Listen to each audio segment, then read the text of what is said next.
My son was my world, and I kept thinking, what if someone else is doing something to him and I'm not there to protect him? What if Tommy is touching him the wrong way, or yelling at him, or hitting him, and I'm not there? What if I'm just gonna hear the stories later? My son was everything. I contemplated of killing them or dying, so I couldn't bear the pain. I couldn't imagine not holding my son.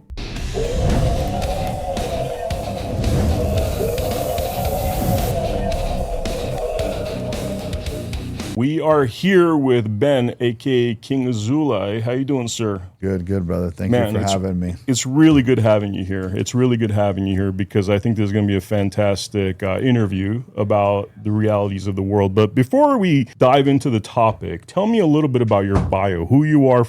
I know you're very popular out there, but for the people that don't necessarily know you, your life, your experience, and what made you who you are, tell us a little bit. So I'm Jewish, Israeli American. I was born in the U.S., but was raised in Israel till I was 10. And we came back here and lived here ever since. I've had a very, let's say, complicated life, which at the end of the day, I looked at it in a way where I could either be a victim or I could be a warrior. I could either be the victor or victim, right? Mm-hmm. So I decided I'm not going to be just another character in the story that's a victim. I'm going to be the author, and I'm going to change the script a little bit. So when times got really hard, I looked at it and said, you know what? I'm not a survivor. I'm a warrior. I was pretty much retired for a very long time. I did very well in business, made a lot of money by the time I was 24. And I had enough money to retire. I retired at 24, stopped working. At 27, I had my child. Once I had my child, I was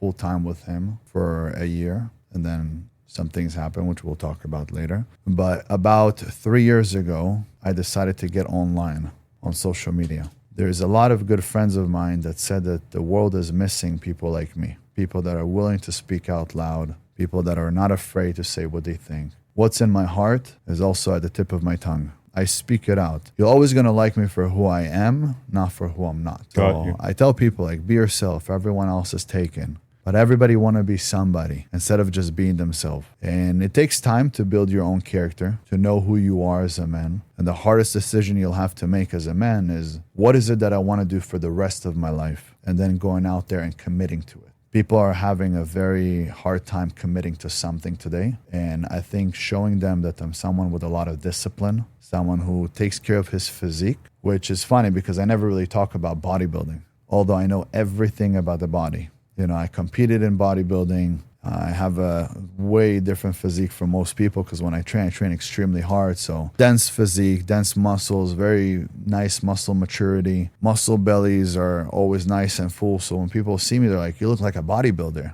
Why don't you speak about bodybuilding? But I never wanted anybody to take me as like this fitness guy. I'm here to help you fix your mindset. And there's something I created that's called the 5 F's that every man should hold. And I think it's something that we're all missing today. And thank God I have most of the F's. Now I'm going to work on my last one. I did have it, but it's gotten taken away from me. So first F, I believe that a man needs to have faith, needs to be very connected to God. If it wasn't for God, I wouldn't be here. I wouldn't be sitting in front of you. I wouldn't be having this fight that I'm going to have. My whole life, I dreamed about having, a big fight, being in the UFC, being a fighter. Then all of a sudden, I'm on social media and they call me to come fight in an arena in Florida with 30,000 people. Millions of people are going to view me all around the world just because they saw me on social media. They're like, we want to see this guy fight. So now I'm set to fight this guy called Gypsy Crusader on August 29th. It's going to be in Florida, arena with 30,000 people. Wow. It's like insane. That's my first fight. Like that many people are going to show up to come see me fight and some of the other fighters. I feel like if you have the right relationship with God and you have faith, everything will fall into place. Because I don't just thank him when things are really good. I don't go to him when things are really bad. I speak to him throughout the day. Yeah. And this is also something that I've told many people. You need to have a personal relationship with God. For example, right now, if your mother came in the middle of the night and knocked on the door and wanted to come and shower, would you let her shower? At my house? Yes. Yeah, of course, yeah. Would you give her a bed to stay? Yeah, of course, yeah. If it was your sister? Of course, family. Of course, right? Yeah. Why? Because you have a personal relationship with them. Yeah. But if some guy that you don't know knocks on your door in the middle of the night and goes, can I come inside? Can I sleep and shower? You've never met him before. would you really let him in your house? No. Right. You have to protect your family, right?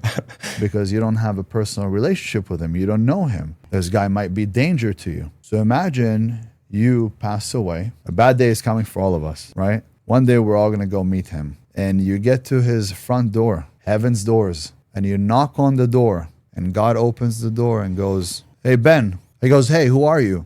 And I go, "God, it's me, Ben. I came to see you."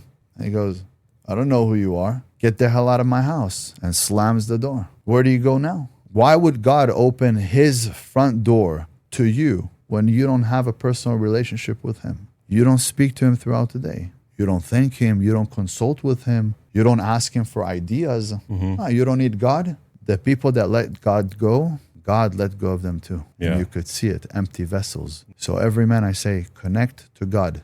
In Hebrew we say Hashem. Connect to Hashem. That's the first F, faith. Then a man needs to be physically in shape. So fitness, right? The more you are in shape, the healthier you are, the better you're going to be for your children, better role model, the more you'll be able to protect your wife, the longer you're going to stay around. Fitness. Then fighting. You need to know how to fight. Through brutal competency, you could tell that the man is just a dangerous man. But it's important to be dangerous and know how to control it. So to know, I could hurt everybody here, but I'm controlling it. I will protect everybody here. There's a quote, I think it's in the Bible, in the New Testament somewhere, where it says, "He who owns a sword and knows how to use it but keeps it sheathed will inherit the earth." It's very true. When I walk into a room, you could see everybody looks at me. I'm attracting every male's attention. Not just because I'm well put together, but they see a strong figure. It's like how a gazelle knows that this is a lion. How does she know to run away from the lion? They don't speak. She sees a lion. She understands it's the lion. It's danger. Back in the day, men that looked like me would walk into a place and it looked like danger. It wouldn't be, "Hey, we're coming in to have a coffee." They were coming into another tribe to take over the tribe. Have beards, were buff, maybe some tattoos. They were coming to kill. Right? So it's like men like me today need to learn how to be stoic and control themselves. But you'll realize that the ones that look like me control themselves the most, because this self-control that we worked on, people don't understand how much violence it took for me to become this gentle. Great. That is a great line. Right? Yes. So when you see somebody like me and you're like, okay, he's a dangerous guy, and then I walk in and I smile at everybody. They're like, "Oh, what a teddy bear." Then they love me. They're like, we know he could do some shit, but he's kind. That turns on every woman. That makes every man want to be your friend, because they're like, "Oh, this guy could easily be bad in a second, but he chooses to be kind." You know? He chooses to be nice to us. He chooses to just say, "Hey, dinner on me." Doesn't even know us. What a man. So when you get to that level of power and then you know how to control it, it's like today I walk on the street and people are like, "I want to take a picture with you." "Oh my God, it's you, King Azoulay." You know, some people come and they cry when they see me, like panicking. There's a woman the other day, she cried, she panicked when she saw me and ran up to me to take a photo and to hug me. It takes me a second to even remember who I am. Because to me, I'm just, okay, I'm getting online, I'm putting videos. I don't look at myself like some celebrity. I'm a man. Yeah, I just crack jokes. I say I'm half man, half God, you know? It's like, I like to joke around and stuff, but really, it's sometimes I don't even recognize, like, I don't know why they're coming up to me. And then it takes me to say, "Oh, that's right. Oh, yeah, I am him." Yeah. Come, give me a hug. It's okay. Yeah, let's take a photo. Can I please take a selfie? Yeah. You know, yesterday we went to a restaurant and they're running into the restaurant. "Can I take a selfie with you? Can I take a selfie?" And the kids are like shaking. Like, "Yeah, sure. We could take a selfie." I'm surprised, you know? So it's a beautiful thing. This is the sixth step that I'm going to talk to you about. But if a man could be very close to God and have faith, be fit, know how to fight. Fourth one, be financially free. I know there's two F's there, but I use it as one. Financially free. What does it mean financially free? Be able to take care of him and his woman. A lot of young men today say, "Oh, you know, women, they don't want to be women, blah, blah, blah." I'll be honest with you. Every woman that I've ever met, I never had that problem of she doesn't want to be with me. or she doesn't want to cook, or she doesn't want to organize the house or clean or take care of me. She never spoke back to me.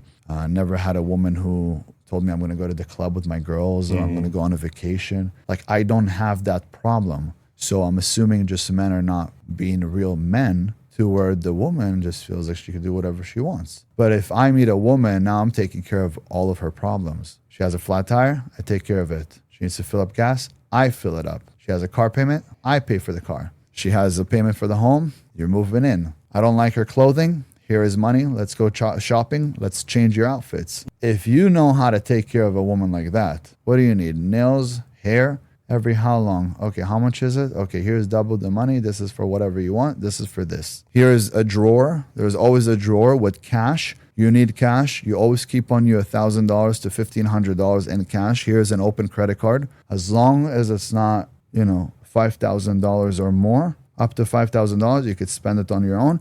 $5,000, give me a call. Let's consult. Do we really need it or not? I never had an issue with a woman saying I'm not going to make him coffee. Every woman, even if I needed to, even if I woke up at 3, she would wake up at 2:45 to make me coffee, to bring it to bed, to bring me the water, to everything, whatever I needed. Food for the day, meals, massage. There was never an issue of, I don't want to do this or I don't want to do that. But you don't want to do it? Not a problem. Next time, I'll also not want to do it. Do you think you going out with your girls is affecting me? If I'm going to go out with my boys, I guarantee you it's going to affect you. Because when you go with your girls, you guys are going to have a drink. When I go to buy the club. And when I buy the club, I don't just sit with my boys because, obviously we buy all the girls in the club too. Is that what you want? Believe me, I'm keeping both of us safe by both of us not going out. But I guarantee you I'm keeping you safer. Because there's nothing for you to find when you're out. But I guarantee you when I'm going to go out, what I find there, it could replace you. Let's do us both a favor. We'll both stay in. You want a relationship or you don't want a relationship? I know how to hold my place. I'm a man. I hold my place as a man. You hold your place as a woman. The second you go out of line, no problem. You want a separation? That's fine. I don't tell you what to do. You want to go out, honey, do whatever you want, wear whatever you want. But when you come back home and that dissolution paper is there, very sorry. Yeah. But it is what it is. We can't keep going. I'm not here to chase you. I have enough wars outside. At home, I need peace. You're going to give me peace, we could be together. And today I say these things before I enter a relationship. Back then, it's like we had to work through it. Today, it's, no, here's what I need from you. All of your things will be taken care of. Can you do that for me? Okay, great. We'll have a relationship as long as I'm happy with you. You have to also be happy with the person that you're with. You can't just sit with them and not want to be around them. You have to connect the souls. And to me, I don't care how hot she is or how ugly she is. I care about how beautiful her soul is. That's like number one. Some guys like the body more than they like the face. Some guys prefer face than the body. For me, it's like, first I need the soul. Because the body will change anyways within time. I'll keep her in shape as much as I can, but the body will change. But the soul, that's coming with me to the afterlife. Wow. That's what I want. I want your soul. I don't want anything else. The rest we can work on. I also say today women are not ugly, they're just broke. You can get anything done. Yeah. You saw the transgender over there. He spent $100K, he looks like a woman. Yeah. Woman. I didn't even know that was a transgender until he said, how are you today? I said, holy smokes, what is that? So those are the 4 F's. And then you got the 5th one, which is a family. Every man needs a responsibility. You need a family. We're not built for a society that's going to have multiple wives and a ton of children everywhere. But we are built for a society to have one strong wife that could have more than one child. And unfortunately, in today's society, a lot of women don't want to have children. And if they do, they want to have 1 or 2. So it's making men that do want many children think, well, maybe I need multiple wives because one wife doesn't want to have many children. And a lot of women today, I can tell you, I've been single for 6 months now. And the women that I have spoken to, a lot of them are very selfish. They want the famous guy. They want the rich guy. They want to go on all these vacations. They literally want him to have money, not to be able to take care of her children in the future. So you'll take care of her needs now. I want to travel. I want to go see the world. I want to be on a private jet. I want to drive a Rolls Royce. I want to live in a big house. Okay, alone? You don't want children? Well, not yet. That could wait a few years. You're 30. How many more years? I don't know. When it happens, it happens. But for now, I want to see the world. So it's an issue because you have some really good women who ended up also meeting bad guys, who these guys dragged them in their best years of their life. 5, 6, 7, 8, 10 years. No ring, no marriage, no children. And said to these women, well, you know what? I still have to build myself. As soon as I'll be ready, financially, we'll have a family. And these women were stupid enough to stick around. We'll help him build. And the second he built, he dipped. That happened to a lot of women. I know that today more than ever because I spoke to a lot of these women. So it's like a male and female issue like that. Yeah, people are not committing to building families, building real relationships. Most men today are diagnosed with what's called gamophobia. It's the fear of commitment. Why is that, though? Why is that, do you think? I mean, because you look at the marriage rates in this country, and they plummeted. It's almost non-existent with this new generation. Mm-hmm. At the same time, before you used to be able to buy a house in your 20s. Now I think the median age for people buying a house is now in their 40s, you know? Do you think that has anything to do? I mean, yes. These factors? Yes. So I say this, monogamy came from the economy. As it got more expensive to take care of multiple wives, we went down to having just one wife. You've never heard of kings or big generals or emperors having one woman. They all had many wives. My ancestor, King Solomon, had 1,000. But the more expensive it got to take care of a wife and family, the less women we're able to take care of. Now they brought us to the point when we're not even able to take care of one woman. That's how you know monogamy came from the economy. Because today a man who works a normal job can't sustain his living. Imagine sustaining her living too. So there's guys who go, get back to the kitchen. Well, you idiot. You can't even pay for the fucking food in the kitchen. She has to work too. Mm-hmm. What are you talking about? You can't talk like that, my friend. My woman loves being in the kitchen because I could afford a beautiful kitchen and all the steaks and the food and everything that we need. And she doesn't need to work. So what? Putting an hour in the kitchen? And I don't even understand people that don't like the kitchen because for me, I love cooking. I'm a chef myself. I'm in the kitchen. Nobody can beat me. And it's therapeutic for me. Like there's a few things that I do that is very therapeutic for me, which is cleaning, cooking, and watering my plants. Extremely therapeutic. He'll watch me. It's amazing. I watch you water your plants and it's like so therapeutic for you. Or like when I cook for all of us. Unbelievable. It's like my right-hand man right here. It's like unbelievable. You just love cooking. So I don't understand at what point in time it became degrading for women to be in the kitchen. But I'll be honest with you, the kitchen is one of my favorite places. One of my favorite things to do is to eat. So you got the 5 F's and then you got the 6th F. Now, as you know, we have 5 senses as humans. A 6th sense is being able to see the dead. Well, there's a 6th F that is like a 6th sense, and that's being famous. Women today, statistically, want a famous guy 100 times more than they want a rich guy. Interesting. The currency of today isn't money, it's attention. If she's next to me and she can grab attention and go 10 steps ahead in the game, she's there. I could get almost any girl to come hang out with me and be on video just to say that she was with me. But my actual woman, you will never see on video anymore. Because when I did have my ex-wife on video, everybody was attacking her. Attacking her, wow. Yeah, death threats daily. Wow. Rape threats daily. Why? Because they weren't happy with what she was saying or with the company or whatever? No, with what I was saying. So because she was on camera with you and they didn't like what you're saying, they attacked her? No, when she was on camera with me, she was just me and her walking, or me and her taking a photo together, or me and her making the king shot, which was a special juice shot. I was teaching people what to drink in order to get lean. There's little things. We were doing a video, whatever, me and her giving each other a kiss. But because I would tag her, then they try to go after my weak points. And what kind of stuff would they say to her? Rape threats, death threats. Why, though? I don't get it. Because she's with me. Because they don't like the kind of man you are? Yes. Because are these like liberal type individuals that don't like the fact that you're a masculine man? Yes. They don't, wow. So all day they make up stories about me. And they probably like insulting her, saying that she's kind of like betraying women, whatever, by being... So she needs to die, and they're coming to kill her. Oh, by the way, also because I'm Israeli and Jewish. Okay. So that was a huge thing after October 7th. So people were just trying to kill me left and right. Hamas had a hit on me. Yeah. Wow. Yeah. Hamas put like $1 million on my head Wow, dude. at the time. Wow.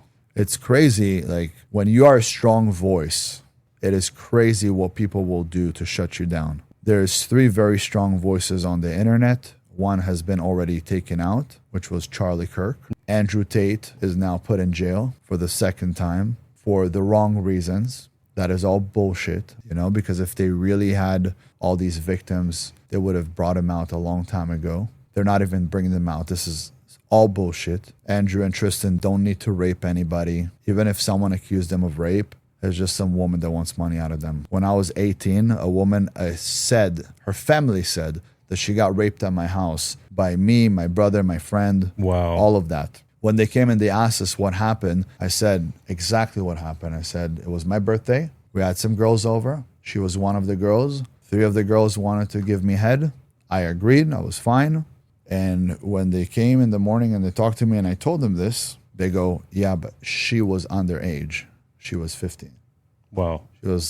She was about to turn 16. But she told us she was a freshman in college. So I battled it almost all the way to trial saying I didn't know her age. That's not fair because her friends were over 18. So that's not fair. And her friends came against her and she didn't want to come to court. So she bailed. She was like, no, nothing happened there. She didn't even say that I did anything with her, but it was her parents and they sued us for $51 million. They didn't just sue us. They sued her girlfriend's parents, everybody. Wow. Come to find out, her psychiatrist brought out paperwork that she was addicted to ecstasy, marijuana, and alcohol for 1.5 years before she met us. So from the time that she was 14, she was addicted to these drugs. She was going out to see older boys at night, meeting them, sleeping with them. Her parents wanted to put her in boarding school, which they tried to make us pay for it and saying, oh, we're sending her to boarding school because she didn't want to cooperate with them. So they send her to boarding school and try to make us pay for it. It was like $100,000. So the parent of her girlfriend, forgot his name, but he was a big lawyer and they didn't know. They sued him. He goes, okay, let's get all of her documents, all of her records from the doctor. She had a psychologist, a psychiatrist. The parents were seeing a psychologist to speak between them, to explain to them how to raise that daughter. She was fighting at school. She was beating up kids. The parents weren't together, right? No, they were together. They were together, okay. Yeah, but they were older couple, very old. I don't know how they had her, but they were very old. And she would blackmail them by saying, I'm going to commit suicide or I got raped, leave me alone. That was like her go-to thing, to just make them leave her alone because she wanted to party. So they sent her to boarding school. When they tried to sue us to pay for boarding school, the father of her best friend pretty much was a lawyer and he had them bring all the documents, all the things that she's been through. And then they saw that they were speaking to the psychologist about putting her into boarding school, into Copper Canyon before this incident. It's all premeditated to force you through false accusations to basically take your money, more or less. Yes. Wow. They said that my brother raped her. My brother was 14. My brother was 14. How can you say that he raped her? So anyways, there was this guy online who brought out a year ago the lawsuit. So the lawsuit itself was done after the criminal case. And in the lawsuit, the parents said these crazy things that me and my brother dragged her from room to room and all of these crazy stuff, crazy allegations. But when the court went on, they asked for the criminal charges and they saw that in the criminal, none of this was ever said. So the $51 million, there was no settlement, nothing. It all got dismissed. The case got completely dismissed. But there's some guys on social media that this is what they do. They talk really badly about big influencers. So they called me a pedophile and a rapist and all of those things. So a year ago, she started getting messages of, we're going to come rape you because you're with a rapist, you're with the Israeli. Wow. By the way, she's Israeli too, but I guess they're saying that Israel is some pedophilia state and that anyone who supports Israel is a pedophile. That's what they're saying online. Now, what I just said will be taken out of context as well, where they'll pretend that I said that it is what it is. Yeah. That's what they do. They take things out of context and they just post it like that. Look at what he said. Yeah. And nobody on social media goes to search the whole thing. They just see a line. So this, whatever me and you are having here, will be clipped up by bad people and will be everywhere. Everywhere. Yeah. So for quite some time, people were like calling me a pedophile and a child molester and a sex offender. And if I were any of these things, I would be on the sex offender list. Yeah. So I even showed them I'm not on the sex offender list. I showed them that the case got dismissed, that at the time I only got what I said that I got. I said, I got a blowjob. I didn't lie. I don't believe in lying. Lying is fearing. I don't fear nobody. I said exactly what happened. This is what happened. I got a BJ. By saying that, they told me, well, not knowing doesn't pull you away from the crime. So I was fighting it and I was about to go to trial. And then my lawyer said, listen, you told them if you were to keep your mouth shut, the girl kept her mouth shut. She didn't say that you did anything. So if you were to keep your mouth shut, we would have been dismissed here. Unfortunately, you spoke. I said, what am I not going to tell him the truth? Yeah. I say the truth. I'm not afraid. So he said, okay, so you're going to have to take a plea deal now, which means not a lesser charge. It just means, you can look it up, it just means that I'm willing to accept what they're giving me.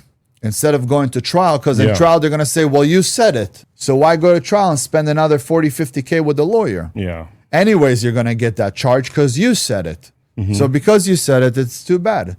You can't go back on it. So I said, fine, I'll take the plea deal. Because I was trying to fight it saying, I didn't know the age. That's not fair. So what if I told you guys the truth? But he said, not knowing the age will not pull you away from the crime. Not knowing is not knowing. It doesn't matter. I said, but she lied. She said she was a freshman in college. So that whole thing unfolded with the civil lawsuit. But the civil lawsuit was dismissed because everything they said there was a lie. So for a while, people were calling me these names, which I said, you know what? That's fine. If that's what they want to call me. You don't want to accept me as the hero? No problem. I'll come back as the fucking villain. But you're going to have me one way or another. I'm not leaving. I'm not leaving. That's your choice. Yeah. You want the best of me or you want the worst of me? Either way, you're going to get it. I'm coming for everybody. Is that, I'm curious, is that the first time you've been false accused of something? Yeah, when I was 18 on my 18th birthday. How many? And that really, really like hurt me. Yeah. Back then. Yeah. And you know, back in February, the girl reached out and apologized on Facebook. Really? Yeah. Wow. I'll show you behind the scene. I didn't want to post it because I don't want people to go after her and say, hi, you know, you're a bitch. You know how people are crazy on social media? Yeah, yeah. She already went through it. It wasn't her fault. It was her parents. Her parents sued another 2 companies before and won the cases. That's what they do. They do lawsuits. They're 2 pieces of shits. And it's too easy with the false accusations, like you say, like, you know, you might get forced into a plea deal. It seems as though that's like a weapon that's like used by a lot of people to target men like you. Yeah, and I was 18. You're a teenager. I had a party for my birthday, but it taught me a lot because I went into jail for 30 days. You went into jail for 30 days. Wow. Yeah, they put me in jail for 30 days for getting a BJ. And under the guise that you had like raped her, basically. No rape. No, I got dismissed right away. Okay. No rape, no nothing. She didn't say that we did anything. It was the parents. So they only were able to go off of what I told them. She didn't want to testify anything. She said, I don't want anything to do with it. So the piece of shit parents threw her away to boarding school. Your daughter gets raped and you throw her away to boarding school? So all of it got taken out and they just went by what I said. But I was just a little boy speaking the truth. I didn't think that the truth was going to hurt me, but it didn't hurt me. It saved me. Before that, I was running with like Armenian gangsters and Russian mobsters and everybody. And I was a wild kid. My mother had cancer. She almost died. I was a fucking gangster. Everybody knew me in town. I'd walk into a place, people would piss their pants. I was very fucking nuts. It was like a menace to society. I should have been in jail for the rest of my life for the shit I've done. I didn't hurt innocents, but there's a lot of bad people in town, and I was coming after all of them. I probably would have ended up in prison for the rest of my life or would have been dead, one or the other. They put me in jail for 30 days. The first day I come in, I get in the hole. This Mexican dude, some Southsider, comes to, he had a little piece of, it looked like a shaver, comes to shave me. Cut in you. my neck, to cut me. Yeah. I started fighting with this fucking motherfucker, you know? I beat the fuck out of him. Cops jump on me, pull me, put me in the hole. I think it was on a Wednesday or a Thursday night when they booked me in. So they came to give me food, and I said, I eat kosher. They put you in a hole. The hole is like a little tiny square piece. There is a fluorescent light at the top. Everything is the whole room is spray painted in white, and the light never turns off. And there's a fan above the door. There's nothing to see through the door except there's a slate on the bottom where they give you food on the floor. And then there's no windows. And the light is always on. There's a metal bed dug into the wall. They didn't give me any kind of mattress. No pillow, just a sheet. The fan is always on. It's always cold. They come to give me food. I said, when can I see the rabbi? I'd like to have kosher food because their food is shit food. Yeah. Oh, yeah, you want to see the rabbi? No problem. He's coming in next Tuesday. They starved me from like Wednesday night all the way till Tuesday. You didn't eat the garbage food. No, they starved me. They didn't give me any food. They just said, oh, no problem. You want kosher food, yeah?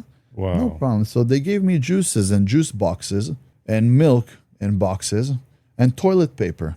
And they didn't let me out once. They were supposed to let me out an hour a day, right? Because it's like a SHU program, but because it's not prison, it's pretty much solitary confinement. So they put you and they'll pull you out for an hour a day. So 23 hours in lockdown, and 1 hour they'll pull you out, either play some ball. It's an indoor yard, I celebrated my 19th birthday in jail because I was fighting it my whole 18th. So by the time I went in and said, fuck it, I said, what did they want? 30 days and then they dismiss it off and you'll never see this case again? Great. They expunged it off my record. It doesn't exist. They only found out because of the civil suit. The civil suit is public, but the criminal, you can't find it anywhere. Wow. I even went to the court to try to pull out the criminal to show that guy that pulled out all the bullshit about me, to show him that the criminal wasn't like the civil. But they had no paperwork. They said we threw it away. And I even offered him, I said, you know what, let's do a lie detector test. So you could ask me, did you rape? No. Did you, whatever you want to ask there. Did you tell them that you got a blowjob? Yes. Like whatever you want to ask me about that night, ask me. And I'll prove to you with a lie detector test that I didn't do any of that stuff. And he said, okay, we'll do it with me. And then he just continued to make videos on me because he makes money off of making videos on me. Yeah, slandering you and stuff. Yeah. But him we're taking care of a little bit differently. That sounds very scary. What do you mean? How are you taking care of him? Listen, when someone slanders your name and does everything to destroy you, when you have a moment to get him back, make sure to get him back. Yeah, I know the feeling on that. You know what I mean? Like you have to. If you have the opportunity, you could do it legally. You don't have to do it illegally. Yeah, totally. When you have money, you could do a lot of things legally. Yeah.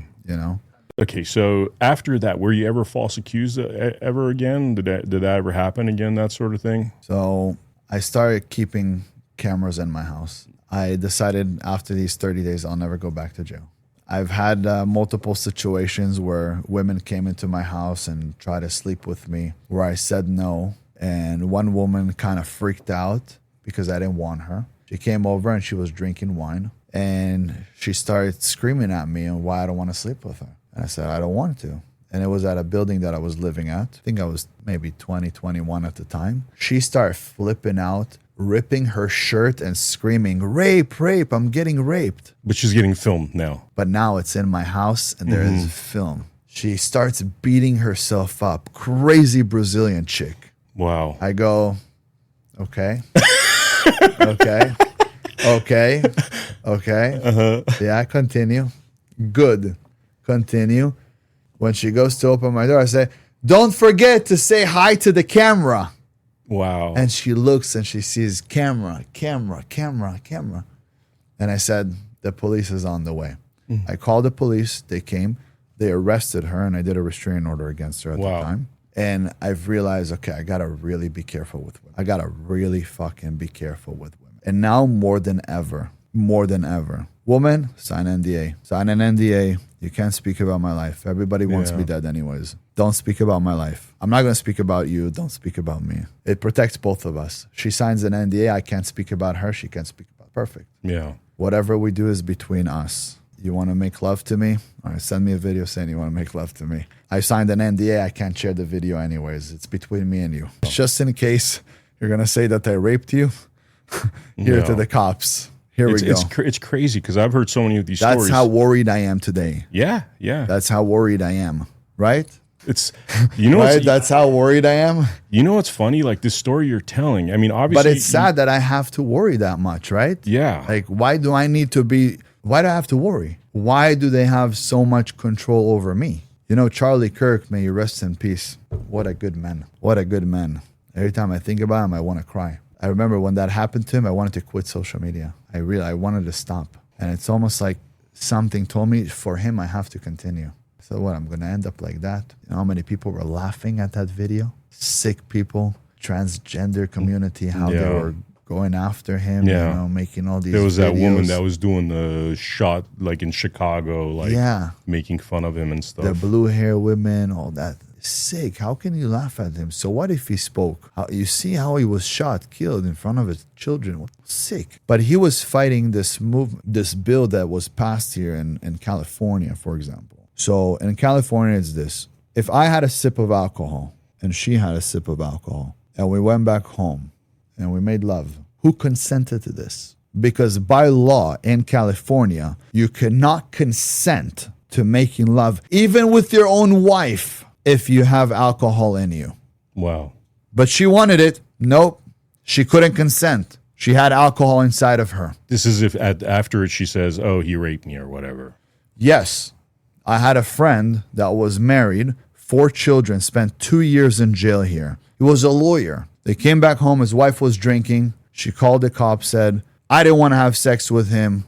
Mm-hmm. We had sex. I was drunk. Married. He got married. Yeah. So Charlie Kirk was speaking about it, that young men don't want to sleep with women anymore at all. And he said, okay, you have to wait. It's better to wait till marriage anyways. Mm-hmm. But like the fact that you put that much fear into men, and then men don't understand, but they could also complain.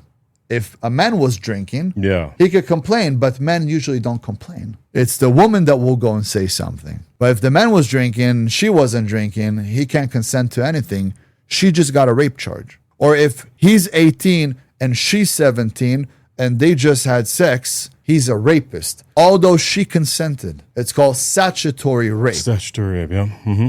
Why the rape? Why the rape? There's a reason why they put that word there. They're killing men in California and they're destroying men in the United States. And the Western world, I would argue. The Western culture is destroying men. Men have no authority. Men know they have no authority. We know that. Imagine what would have happened that day when that woman started beating up herself to make it seem like she was raped and abused by you, and you didn't film it. What do you think would have happened in that story if you hadn't filmed it? After that first case that I had, that they pretty much had me in court in front of them having to fight bullshit charges, that second one, they would be like, too coincidental. Yeah, you're done. Yeah. You're done at that point. Yeah, 30 years in prison. So yeah. 30 years. I think, and this is what it should be, but obviously society does not want men to have power.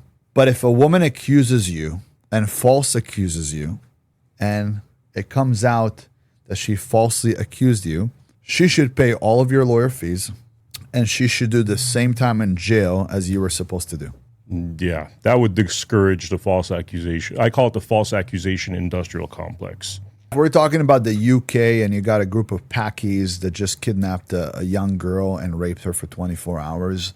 Yes, cut off their heads. But no, over there, they'll give them 2 years because they'll say, they're from a different culture and they are like lions. They can't handle themselves because they see a young girl with her shorts and a little booty out. So they have to go attack, and they don't know what they're doing. They don't know any better. So we're just going to let them go after 2 years or 6 months or whatever, after they destroy that little girl's life. Yeah. But here, it was an 18-year-old boy. It was on his 18th birthday, and he ended up sleeping with his girlfriend that they were together since middle school. But she's 17. Yeah, that's rape. What? No, that's not rape. Like, for example, that would have been nothing in Florida because you have a law there that is called the Julia and Romeo law, which means as long as there's 3 years difference, you're fine. No more than 3 years. So like you could be 19, the girl could be 16, and they wouldn't you're statutory rape you. Okay. Right. You're fine. So, for example, she was less than 2.5 years younger than me. That would have been perfectly fine if we were in Florida. But because we are in California, you know what I mean? Yeah, totally. That's not fair. And my theory about this is these liberal states are purposely doing this stuff because 100%. Yeah. It's all to destroy men. yes, and make money, by Men. the way, because once they toss you in jail, it becomes a financial system. It's almost like a indentured servitude financial system. So the way it works is like this. You have a court. What is the court? What else is a court? A basketball court, a tennis court. That is a court. You have the judge. The judge sit there with a black robe. She's judging, right? Just like you have a judge in the basketball. And they're throwing the ball from the judge to the lawyer. What is a lawyer? It's a liar. I say 3 people that go to hell no matter what. One is a judge because he judges you. Who is he to judge me? Is he Yeah. God? Can't judge me. Especially if he or she judges you on principles that are corrupt principles, that are Correct. false principles, that are And they know it. false witness. When you're bearing false witness as a judge, yes, that Yes. condemns you. So they go to hell. 2, lawyer. Why? Because they have to lie all day. 3 is a doctor. Doctors determine if you live or die. They're not God. You cannot determine if I'm going to live or die. You know what I mean? But being in the court, now you have the lawyer. You have the other lawyer. They'll go to the back room. They'll speak. My lawyer at the time goes, look, if you want, we give $50K to the judge. We'll take care a little bit of some other people in the back and we'll get rid of everything. I said, why would I give $50K? I didn't do nothing. I didn't have $50K. I'm fucking 18 years old. But if I had some money and said, here's $50K, forget this whole thing. For example, Cristiano Ronaldo, the most wanted man on the planet by women, all right? Especially when he was younger. He had a rape charge in Vegas. Wow. He paid 400 grand to the woman Wow. to make it go away. Why would she take money? Because it wasn't rape. What's his name? Mike Tyson had a rape charge, got 6 years, spent 3 years in prison. She came to his room at like 1 a.m. Yeah. His hotel room. Yeah. Oh, well, she went there, she just wanted to talk. Do you think Mike Tyson needs to rape? In his prime, you know how many women wanted Yeah. Mike? Let's not forget to mention, what does the prostitute cost? You want a Mexican, it's $125 an hour. You want a Russian, it's $250 an hour. You want 2 Russians, they come for $400 an hour because I don't have to do that much work. They take turns. I'm telling you, this is market price. So what? Somebody like Mike Tyson needs to rape. Back then, what was it? $50 to get her to the room. Yeah. You go to Ukraine, you get girls. Each one is like $35. They come in a bus. How many do you want? You go to Thailand, $15. What do you want? Happy ending? Yum yum or bang bang. Whatever you want.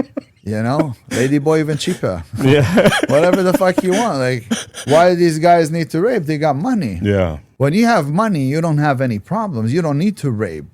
Raping is like, you're talking about like, I don't know, even homeless people don't rape. You know what I mean? Yeah. Like, it's curious, bullshit. How many of your close friends have been falsely accused? Like, could you give me a number of what percentage has experienced these kind of false accusations? After what happened to me, Yeah. I made sure all of my friends knew that they had to have cameras all over their house. I would bug their houses, their phones. They make sure they get videos, everything. No alcohol when bringing a woman. Nothing. Girls would be like, hey, let's do some drugs. No drugs, no alcohol, no nothing. Tonight, sorry to say this, you're getting this. This is all you're getting tonight. Another night, we could drink alcohol, but you're not getting that. What do you prefer, this or that? We could do that tonight, that another night. Drugs, completely not around me. I hated drugs. I was always sick of people taking drugs. Gives you like this false reality that everything is good when it's not. It's not, yeah. You need to learn how to deal with your shit. It softens you as a man. Yeah, it fucking destroys you. So, and I had a lot of friends that fell into drugs. But on another note, almost every second girl that I met in California said she was raped. And then I heard of the Me Too movement. Yes. Oh, me too. I also got raped. You know what, honey? I also got raped. I did. I got raped. I'm still getting raped. Oh, wow. Really feel bad for you. Yeah, mine wasn't that bad. It's all the Me Too movement. I got raped. You know, then all of a sudden you're getting a bunch of guys saying, I got molested. Listen, I got the shit kicked out of me by my father. And even worse, by my grandfather, I'm perfectly fine. I want you to tell me about that. Like, I remember when like we first met, I talked about like your rough upbringing, you know, and in this interview, you're talking about the trauma you grew up with, you know. Like, tell me what happened. Like, what did you experience growing up that like affected you? So, you know, when we were talking about mental health over there, I also used to think that I had mental health issues. Like I told her, I went to see a psychiatrist and a psychologist, and they just wanted to put me on medication. And I fought through it. I remember I was 13 years old. Through Kaiser, I went to see a psychiatrist, and I told her I'm really not feeling good. Like I have anxiety, I have anger, I have depression. So they put me in a facility for like 2-3 days where they came, they talked to me and all that. They would give me like a pill in the morning, you know, to sit down and open up and stuff. And they said, listen, you're perfectly fine. They said I was fine, which is crazy because usually they would just want to medicate you. But they asked me like what was going on in my life, and I would just kind of share a little bit, but I wouldn't share too much because I didn't want to get my dad in trouble, right? But my dad was one tough motherfucker. And in order for me to forgive him, because I didn't speak to him for 7 years, I got back to talking to him a few years ago. But in order for me to forgive him, I had to think of how he was raised by his father. And fathers aren't given a manual book of how to raise a child. So they do their best. His father wasn't home. He was a sailor. So every time he'd come home, he'd beat the shit out of him. He'd also tie him to the bed and leave him there for like a day, 2. Beat the shit out of him for doing bad things, or just beat the shit out of him? Actually, beat the shit out of him for not being the man of the house because he was the oldest child. So they were trying to like toughen him up to prepare him, basically. In a way. No, he was supposed to beat his brothers and sisters who were giving mom a hard time while dad was gone, or giving a hard time to the teachers at school. He was supposed to discipline them. So he didn't discipline them well enough. And for a long time, he didn't speak to his brothers and sisters because he needed to discipline them. But when his dad would come back every 3 months, every 8 months, depends on where he sailed to, he would beat the shit out of him, like really bad. And then he would tie him to the bed and leave him there for a day, 2, no food, crying, shut the fuck up. If you do anything, you yell, I'm going to beat the shit out of you more. I'm going to kill you and have another one of you, you know? That was the mentality. So I had to understand how my dad was raised in order for me to forgive my dad. So anytime you're going to speak to any badass motherfucker, or you speak even to a serial killer or even to a rapist, you speak to them and you hear their story, and then you start to understand how it happened. Yeah. And the most important thing is nowadays is I think we have the knowledge and the ability to raise children the best way that we can, because they constantly talk about needing to leave a better world for our children. But the truth is we need to leave better children for our world. Our world is dying because of retarded children. Yeah. And not really retarded, but being stupid. As society, we have a problem because everything that they're selling to us isn't good for us. There's a whole system. There's a reason why they don't like me speaking, because there's a whole system that needs to come down. Everything needs to come down, from the judicial system to the curricular system to the health system. Everybody is against you. Nobody's for you. It's a system to make a man collapse, children to be taken away from you, the children to be brainwashed and raised by the system. So you have worse people. The world is falling apart, especially in Western culture. You go to Tel Aviv, they just had the biggest gay parade in the world in Tel Aviv. Now they want to do it in Jerusalem. Like, what are you talking about? Yeah. The Holy Land. Your preference is your preference. You know, how can I speak you? Can I say the F word? Blah, blah, blah. Dude, go for it, bro. Oh, yeah. You want to get fucked in the ass, it's your problem. Yeah, yeah. Do it at home. Yeah. Don't bring it out to the streets. Yeah. Don't walk around naked. I don't walk around naked. I don't have straight parade. I don't have straight month. I don't. Yeah. What I do in the bedroom, I do in the bedroom. That shouldn't give, it shouldn't be for, it doesn't matter. Yeah, it's private information. Yeah. We don't need to be out there with these they put socks on their peepees and walking around naked and man thongs, and it's crazy to me. Yeah. But the fact that they're allowing it and they're and pushing encouraging for it. it's sickening. It's sickening. Yeah. It's sickening. Now, I don't have a problem with gay people. Yeah. Be gay. Yeah. More women for me. That's fine. I have no problem with that.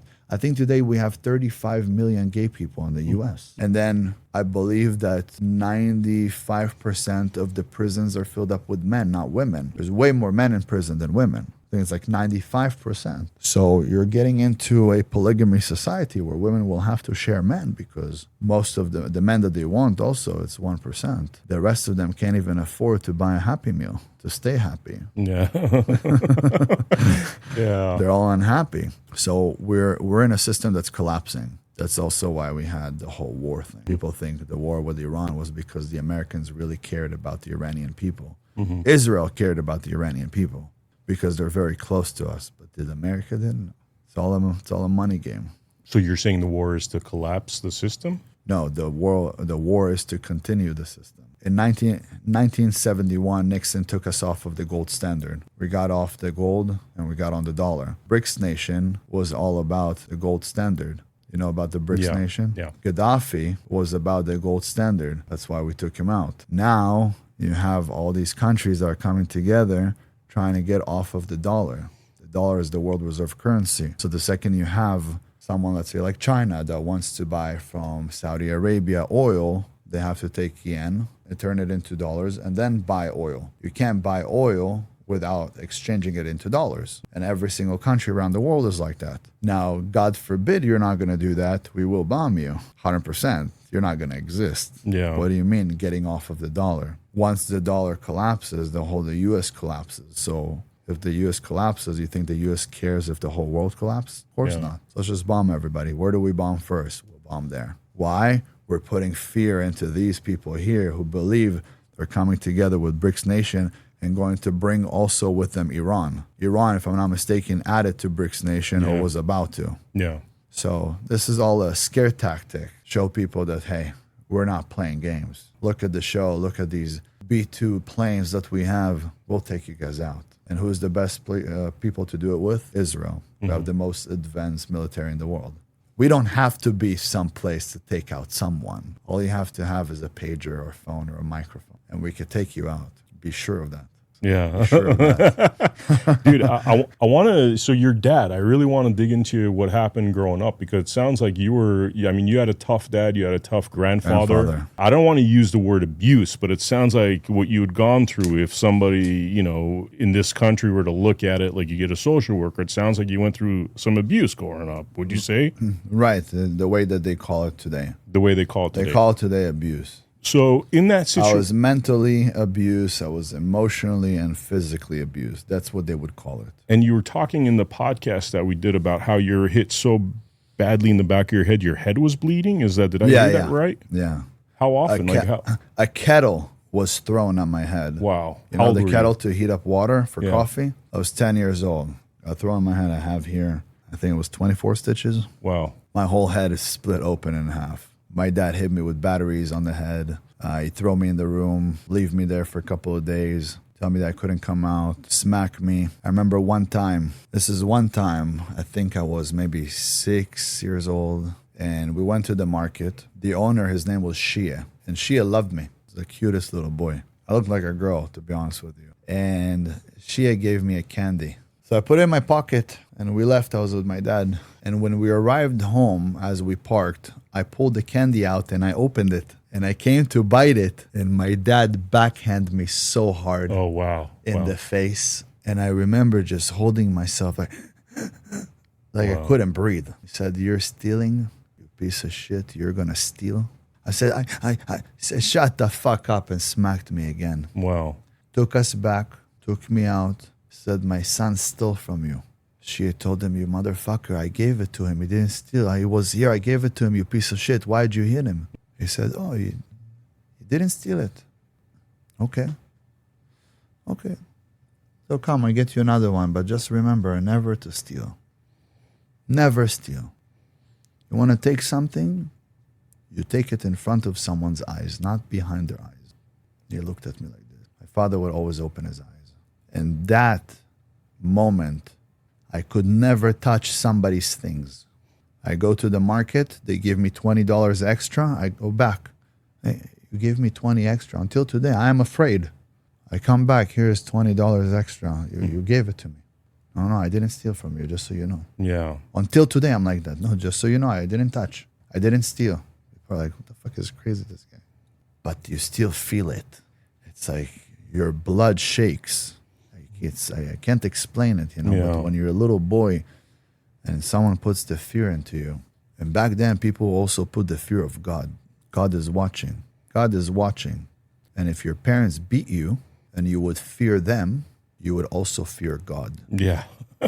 Because if you don't fear your parents that you see every single day, Yeah. how are you going to fear God that you never see him? It's not God's job to connect to you. Yeah. God created you. It's your job to connect to him. And God is like Wi-Fi. You could connect to him everywhere. You can't see him, but you could connect to him everywhere. That moment, I knew I would never, ever touch anything that isn't mine. And if I was upset with somebody, like let's say when I became more of like a badass and someone did something bad to me, I'd come to him, give me your wallet. I took your wallet, not behind your back. I took your wallet. Or one time I went to downtown, these guys tried to rob me and my boy Jonathan. Came out with knives. We pulled out our guns. We robbed them. We took their clothing and we were wearing their clothing to school. These Mexican cholos. I was coming with their pants, their shoes, left them naked. They wanted to rob me and my boy Jonathan for our gold chains. Wow. Came out with knives from an alley over there in downtown. We used to go down to downtown. We used to go to MacArthur Park. We used to work with some Serenios, get fake IDs for everyone in school. That's so funny, dude. You're like, a lot of the stuff you're saying resonates with me because this is like, when it comes, okay, I just have to mention this. I remember I stole a Dukes of Hazzard toy when I was 9 years old. My parents beat the shit out of me so bad that after that point, I could never steal again, right? And the reason I bring this up is similar. I mean, your dad beat the shit out of you thinking you stole something, but it made such an impression on you. But if like now you get like a social worker in California, they would have separated me from my parents after that beating. They would have separated you from your dad. They would say your dad's abusive and they'd put you in a foster care home or they'd adopt you out. Now, you didn't talk to your dad for 7 years, so you're obviously pissed off at him. Yes. Now, if you could go back, would you want to be separated from your dad, or are you happy you experienced that stuff? I'm the happiest I've ever been. I'm complete with everything that God put me through. Every single thing. I'm glad I went to jail for false accusations. I'm glad that I got to see it right before I would have ended up dead or in jail for the rest of my life. I'm glad that my dad beat me because he taught me how to be a man. He didn't beat my brother. My brother is nowhere nearly the man that I am. Really? Wow. Still a child, 32 years old. Great businessman, makes a lot of money, multi-millionaire, good looking. But everything that he has, I taught him. Really? Wow. I taught him how to do business. I taught him how to do sales. I taught him how to work out. He was a fat little child. My dad was taking it easy on him because he was the last child. I didn't. I was tough on him until not too long ago, until some years ago, he also hated me. And now he appreciates me because he's building for himself a $10 million home. Wow. He has $2 million in cars. He's fucking baller. He's built like the Hulk.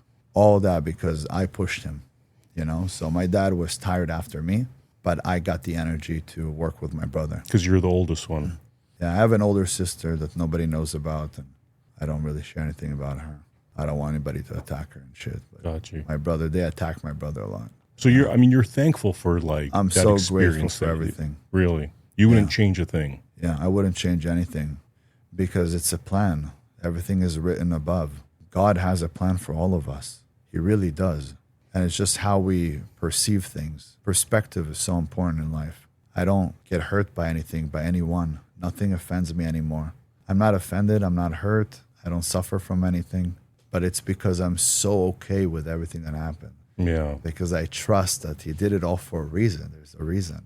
I mean, none of us, do you know where you came from before this life? No. Where I came from? I don't know.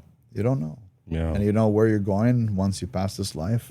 Potentially, if I Nobody do the knows. right thing by God, I know. Nobody really knows.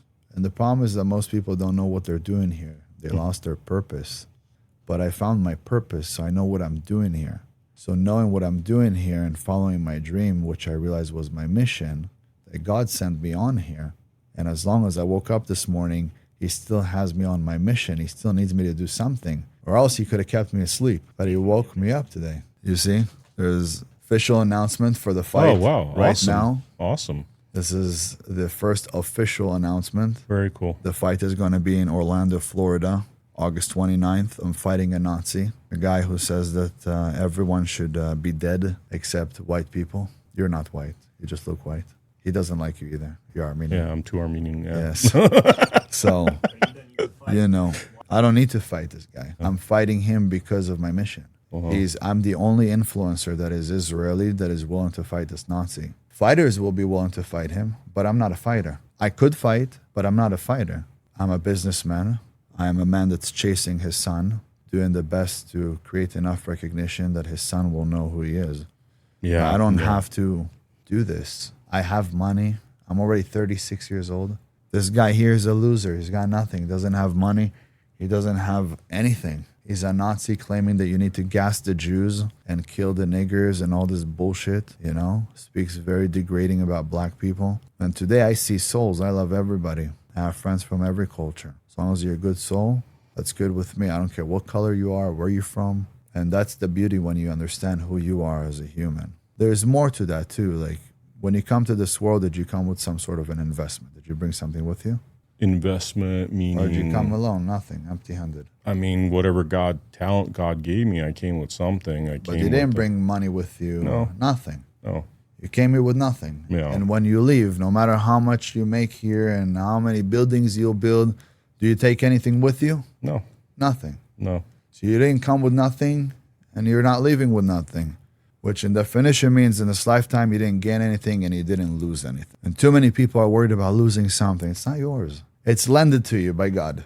Enjoy it. He could take it any moment because he could take you. Enjoy it. Be happy with what he gave you. So these are the cards that he dealt for me. The dice didn't roll out the way that I wanted them to, but there's a reason for it. What's the reason? Well, that's why we have faith. Because if we knew what tomorrow was going to bring us, why would we need faith? The only reason we need faith is because we don't know what's coming. But when you have people that don't have faith and they don't know what's coming, why are they even living? And that's why you have 600,000 men last year committing suicide. That's why you have so many crazy people too focused on, let's change my gender. Let's work on my pronouns. I am LGBTQ. Yeah. What the fuck was that? Don't yell at me. Not even complete humans. They're not even completely built for this. So the war that life is, it's war. And they're not even prepared for war because they think it's like the soft, happy place, and it's not. Have you seen the movie Idiocracy? Yes, that's where we are. We're going back in time. Yes, that's where we are. It almost seems like the smarter we got, the dumber we became. Yeah, because I think we got away from God. We got away from, which brings me to my next question. It's you were successful. You had made a lot of money at a very young age, but then you decided to put yourself out in the public to let your opinion be known. And in that process, it seems as though a lot of young men look at you as almost like a mentor, somebody to look up to. Why did you decide to get into this mess? Like, why put yourself out there and be a target for these individuals to attack you on social media when you're already rich? Like, you already had everything. Why did you do that? So I did it for my son. Okay. I was going through the courts. I'll give you the whole story about my son. But 3 years ago, I felt that I was going to lose him. And I got on social media. And when I got on in the courts, she showed, look at him. He's making money. He's rich. He's driving Lambos. He's traveling the world. And I didn't get child support for 12 months. Well, I'm going to explain to you exactly why she didn't get child support for 12 months, which I also offered to pay everything, whatever is needed for the rest of his life. I'll take care of him. Just let me have my son. And you just wanted to share custody. You wanted Just shared to be custody, 50-50 custody is basically what you wanted. Even 70-30, just let me see him. Yeah. Whatever. Yeah. Right? One, I didn't know social media was the portal to hell. I didn't know that you get on this phone and throw a video. In order for it to go viral, everybody's got to bash you. Yeah. There's no video that goes viral that people are like, oh, we love you. Yeah. This is amazing. No, in order for people to share it, they have to hate it. So they're sending it to a friend. And that's why it's pretty crazy, because the algorithm will incentivize you to put stupid shit on. That's why you could see the narrative that they're pushing today is not come influence for the good, but come influence for stupidity and retardedness. Yes. Then we're going to push you like all of these live streamers. The live streaming, if you see, they're doing drugs, they're with prostitutes, they're fighting, they're at clubs, they're drinking alcohol, they're doing so much bad shit, and that's what they're pushing. That's the content that they push the most, and it's sickening. So I didn't know going on there I was gonna get bombarded by so many crazy people. I just thought, okay, I'll get on there, I'll speak, people are gonna enjoy what I preach, and they will appreciate it, that I'm giving my time. And people don't know, I spent $5 million in the last 38 months being on social media. It costs about $150,000 a month out of my savings for me to run social media and do everything that I do, because 24/7, that's my life. That doesn't pay my bills. It's my life. I'm out here doing my best to help the youth, to encourage the youth to become stronger, better, think for themselves, Kind of like Socrates in a way. Mm-hmm. But he was killed too, right? I think it was 60. You said he was killed too. It's almost like that's something that he was killed too. You're anticipating that eventually they'll kill you. I'm anticipating that I will be killed, just like I'm sure that Andrew Tate will be killed. You don't understand how many killers there are around you. Yeah. People think that the United States is a place of peace and free speech. You don't know when the person that they need taken out, it's taken out. Yeah. What are you going to do? They're running a business. You're fucking up their business. They're going to fire you. It is what it is. So I'm doing it as gentle as I could. I could go way more wilder and get way more views and die way quicker. There's a lot of things I don't talk about. But I got on so I could get my son back. And then I figured, well, if they kill me, how will I ever see my son? Even if I died as a martyr, see how many people hate me. So many people are just going to talk shit about me and laugh. We die and it's all over. So no matter what, I have to survive right now. When I got on, I became famous like overnight because I was so bold. Everything I said, people were like, what the fuck? What are you saying? I'm curious, what was your first series of messages you were putting out that? I was just telling men to become stronger.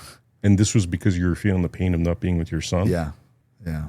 And I also, the second I started telling men to become stronger, then I had men who were reaching out to me from every place around the world. And at first I started to they're like, oh my God, can I call you on Instagram? So I started answering calls, and men would cry on the phone and tell me that they're going through a hard time and all these things. And I would spend every single day for the first 6 months on the phones with people on Instagram. And are these men I didn't even know them. Are these men that are telling you similar stories to what your experience is? Or? No, because I wasn't sharing that part. Oh, wow. I didn't share about my son. So you went on social media because it was in your heart, because you want to get your son back, but you didn't put it on blast at that point. Yeah, I came in to help Andrew Tate. I was speaking about Tate and the fact that they put him in jail, and I could clearly tell that this is all bullshit. So after that, they let him out, and I got upset with him because he was talking bad about Israel and stuff. But it is what it is. You speak something bad about Israel, and you went fucking viral. So I get he did it for virality, but at the end of the day, it really hurt a lot of Jews and Israelis. Wow. But he's a good guy, and he's one of the good fellas. Sometimes people do things to go viral. Sometimes people do things for money. But at the end of it, he's a good guy, and he's done a lot of good. And if there's anybody that I could say that I like on the internet, it's Andrew. No, I don't really care for anybody else. Is that because Andrew's telling men to basically reclaim their sovereignty, their power as men? Yeah, we have the same message, the same exact message, where we're literally fighting for men to do better. And people are like, yeah, but he makes money off of it. So what? He should make money. He's devoting his whole life for that. He should make money. Do you think money makes up for the time that was lost of him doing all of this, going through all of that? People don't understand. I've invested my life into this. I've invested $5 million. I've invested over 3 years of my life. Every single day, 24/7. The first 6 months, I was talking to people that I didn't even know. They were just calling me on Instagram and begging me to just get on a call so, I can motivate them. and I would stop them from committing suicide or get them off of drugs, get them in the gym, write for them. I had this hype where people were like, some people really loved me. So I was like giving them meal plans and workout plans and all that just for free. They were looking for male guidance because they Yes. were lost. I'm curious, could you give me some examples of the kind of stories that these people would tell you? When somebody's like calling you and saying, dude, I'm thinking about committing suicide. Why are they thinking about committing suicide? A lot of them went through heartbreaks, for example. A woman left them or a woman cheated on them, and that one made them want to just end their life. A lot of the times when a woman cheats, she cheats with somebody who's better, right? For example, if you have a household and you have a man cheating or a woman cheating, it's two different things. A woman cheats so she could leave. She's looking for something better. A man cheats so he could stay. Most of the men that cheat are usually in like sexless marriages. So they go cheat, not saying it's okay. I'm just saying that's the reason they cheat, is so that way they don't leave. That's why 82% of divorces are initiated today by a woman, not by the man, because men stick around. They have a duty to protect and to take care of their family and to provide. A woman doesn't have that duty. So she'll look for a way to get out. Also, she's highly incentivized, right? Government funding, alimony, child support, take the house, take this, take that. She's highly incentivized to leave. So you sneeze the wrong way and she's taking most of your shit. And then you'll pay for a lawyer and then you have to pay for her lawyer too. Don't have money. Yeah. So now you're paying for two lawyers. And then now you have to move out of the house because she feels it's a little bit threatening to her that you're around. Yeah. And now she's telling the children that you left the house because you left them because you don't love them. So that way she gets a hold of the children. Now she has a hold of the children. Now everybody's against you. They say if the devil can get to you, they will send you a woman. He will send you that woman. That's how the devil got to Adam through Eve. He sent him Eve to go eat from the apple, from the forbidden fruit. And because of Eve, we didn't conceive even one child in the Garden of Eden. Not one child. And I don't hate women or anything like that. I think that it's a man's fault. Because you know what's the first thing that God asked Adam? He didn't ask him, why'd you eat from the apple? He asked him, why'd you listen to your woman? So we have a society where a lot of the liberals want women to be involved in certain things, but women are more emotional, where we are less emotional, more realistic, we're more rational. So when we make choices, we make it from a man's standpoint, which is usually thinking 20 steps ahead. Why 20 steps ahead? It's not because men are smarter than women. It's because we think about the future. Women think about momentarial, how they feel. And it's okay. It's how God created us. That's why we're yin and yin. But the problem is that men were supposed to be the leaders and they became misleaders. Whether they're the elites of the world and running the world and bringing it down, whether it's the men who are in the government, in the Senate, in Congress, wherever they are, whether it's the men who are controlling the money that are pushing this. But I think humans have made life overly complicated. Back in the day, we had a cave. We didn't need AC. We didn't need a home. We didn't need insulation. We didn't need to pay property tax. We didn't need permits to build. We just had a cave. Me, my wife, the children. We didn't need all of this. We lived without it for years. We created this. So now we have to service the AC. Now we have to change the insulation every few years. Now we have to change the foundation or fix it or repair it or tie it. We didn't have that. Now we have a car. We have to service it. We have to fill it up with gas because we have to go to a job. We didn't have a job. We made the world more complicated. And slowly, we start really confusing the human mind.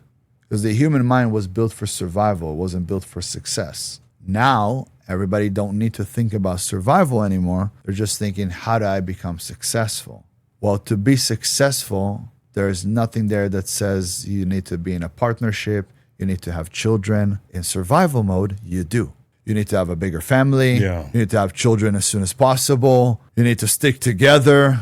You don't work against each other because you're surviving. Feminism only works in a luxurious world, basically. Of course, because what are you going to do when the bad man comes, when they arrive? Feminism goes out the window. No woman wants to be in the front line. The most beautiful thing a woman could do is feed a family. The most beautiful thing a man could do is provide to feed the family.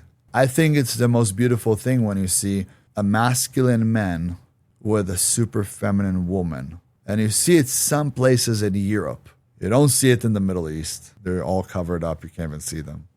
So there's the extreme, obviously, but they're extreme to both sides of the spectrum. Middle East covered completely, looking like a ninja. Yeah. I don't agree. Here, completely naked, I also don't agree. Like 30% OnlyFans or something. Like there's a really high number with 18 to 25-year-olds being on OnlyFans in our country. It's sad. Yeah. It's sad. They're like, well, my value is in my body. I'm my value. Okay, speak to me in 10 years. Yeah. 10 years later, exactly. can't find a man. Yeah. What are you going to do? Come back home to a Gucci bag, a Mercedes, nice house. Okay, great. But how long can you do OnlyFans for? A man's power is his beauty, and a woman's beauty is her power. The older you're going to get, the less beautiful you're going to be, the less power you're going to have. Nobody's going to buy OnlyFans from you when you're 40. Yeah. Why? Because there's a new model.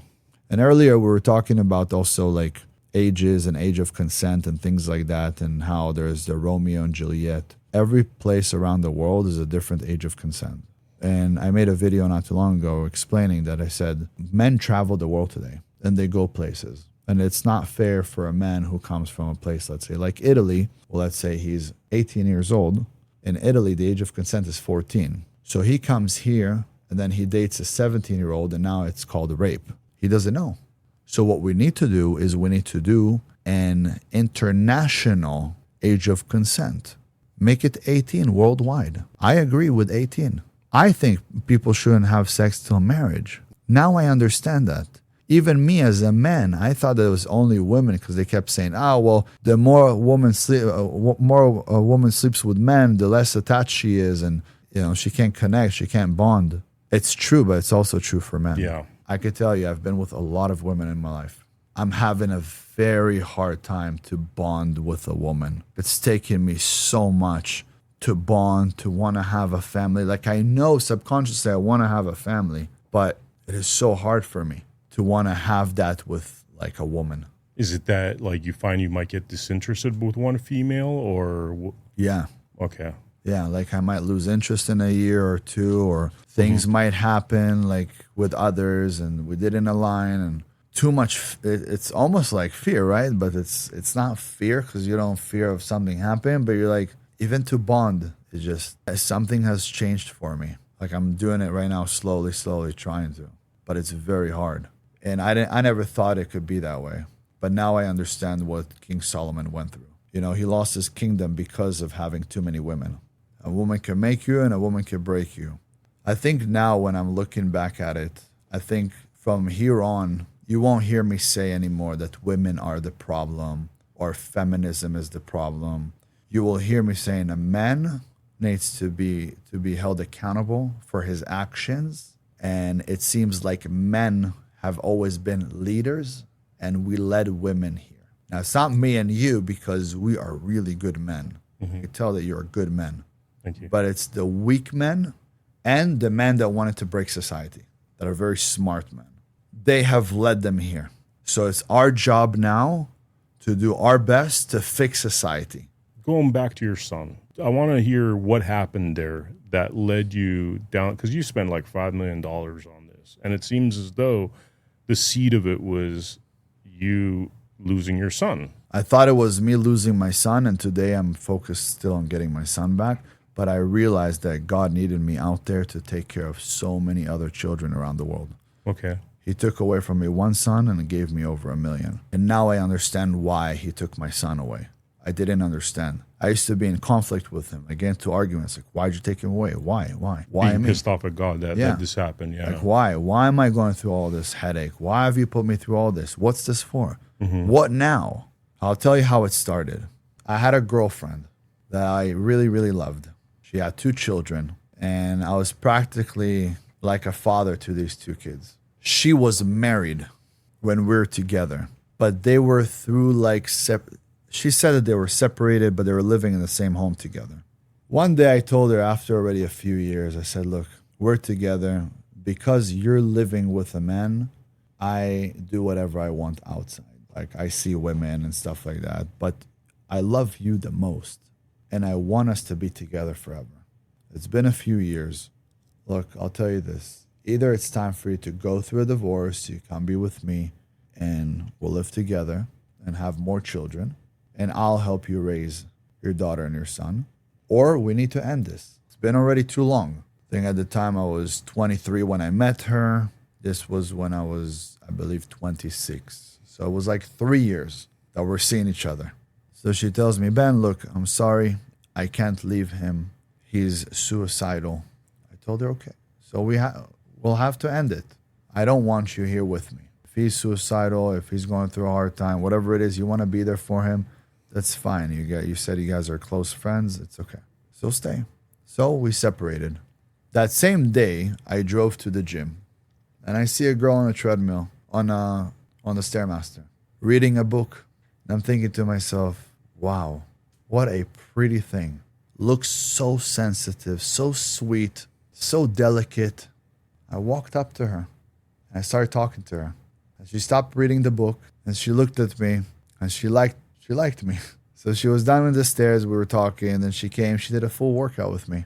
Then I told her, you want to go grab some food? She goes, yeah, sure. I go, how'd you come here? She goes, on my skateboard. I'm like, on your skateboard? Really? You don't have a car? She said, yeah, I came on my skateboard. I said, okay, come put your skateboard in my car. At the time, I had a Bentley Super Sport. She comes in my Bentley. She's like, whoa, I've never been in a Bentley before. She didn't know what car it was, she said, I've never been in this kind of car before. This is crazy. I said, it's a Bentley. She thought the B was for Ben. She saw Bentley, you know. She was like a year younger than me. So we go have lunch. And after lunch, I go with her, you want to go grab some ice cream? I really enjoyed my time with her. I said, listen, God sent me a woman and everything is working fantastic. So she goes, yeah, let's go have some ice cream. We have ice cream. We go for a walk. So we're walking down the streets and we're like looking at houses. And I asked her like, what kind of houses you like? And she's like, that looks like a beautiful home to start a family. And then we just started talking about family and this and that. And then we finished the ice cream. I was like, go watch a movie in the theaters. She was like, yeah, sure. Let's go. And she looked like an angel. I said, God sent me an angel. She goes, you know, my stepdad's name is Ben. And he also has a Superman tattoo. I have a Superman tattoo here. Nice. He also has a Superman tattoo. I said, okay, this is a match made from heaven. So we went to the movies. And when we get to the movies, she goes, do you mind if I use your phone? My phone's about to die. And I go, yeah, sure. What would you like to call somebody? She's like, yeah, I need to call my boyfriend. I said, okay, sure. This is the first time you heard she had a boyfriend? Yeah, it was the first time I met her. Wow. She was living here in California, but she was from Ohio. They were together for 4 years. But I guess she saw me and she thought it was, I don't know, something from heaven. And I thought the same. Like everything really aligned well. We went to the movies, and after the movies, I went to drop her off, and she was holding my hand. And she's like, I don't know what it is, but I can't leave you. I said, you want to come over? I said, yes. We ended up making love at home. And then Max flew out here and was looking for her because she stopped answering him. And I remember when we were at her place, he came, he was outside of her door. He bought her tickets to go to Magic Mountain. He flew here from Ohio. We didn't answer the door. And he was knocking on the door and he was like, please, Kate, I know you're in there. Open. And she didn't answer. I said, no need to answer if you're going to answer, you know. She didn't tell him to come. He showed up and she already stopped answering him. Anyways, I felt very obligated to be with her because of that whole situation too. Although I wasn't crazy attracted to her physique. But if we were to stay longer and get to know each other, I think I probably would have stayed with her. But she got pregnant after 3 weeks. Oh, wow. Wow. And she said that she was taking birth control because of acne and stuff like that, that it sets the period right and things like that. So then she goes, it's a miracle child. I said, it is a miracle.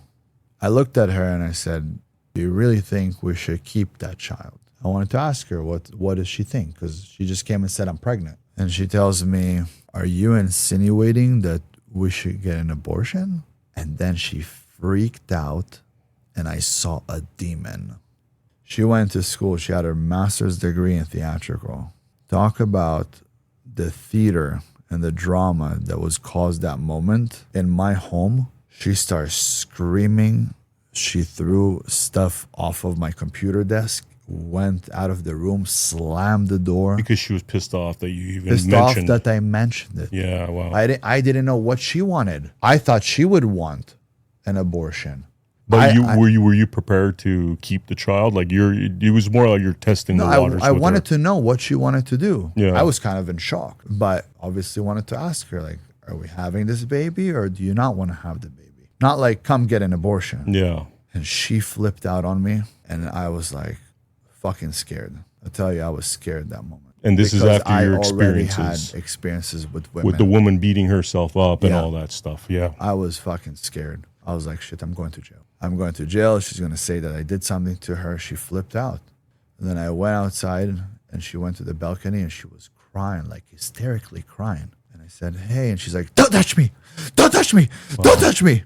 And I'm like, no, I came to tell you that I really want this child. I don't know what you want to do. I realize I'm dealing with someone that is not normal. And she goes, oh, what? Oh, wait, you want a child? And everything just changed. She's like, oh my God, I'm so sorry. And she jumped on me. And that's when I realized that really I'm dealing with a demon.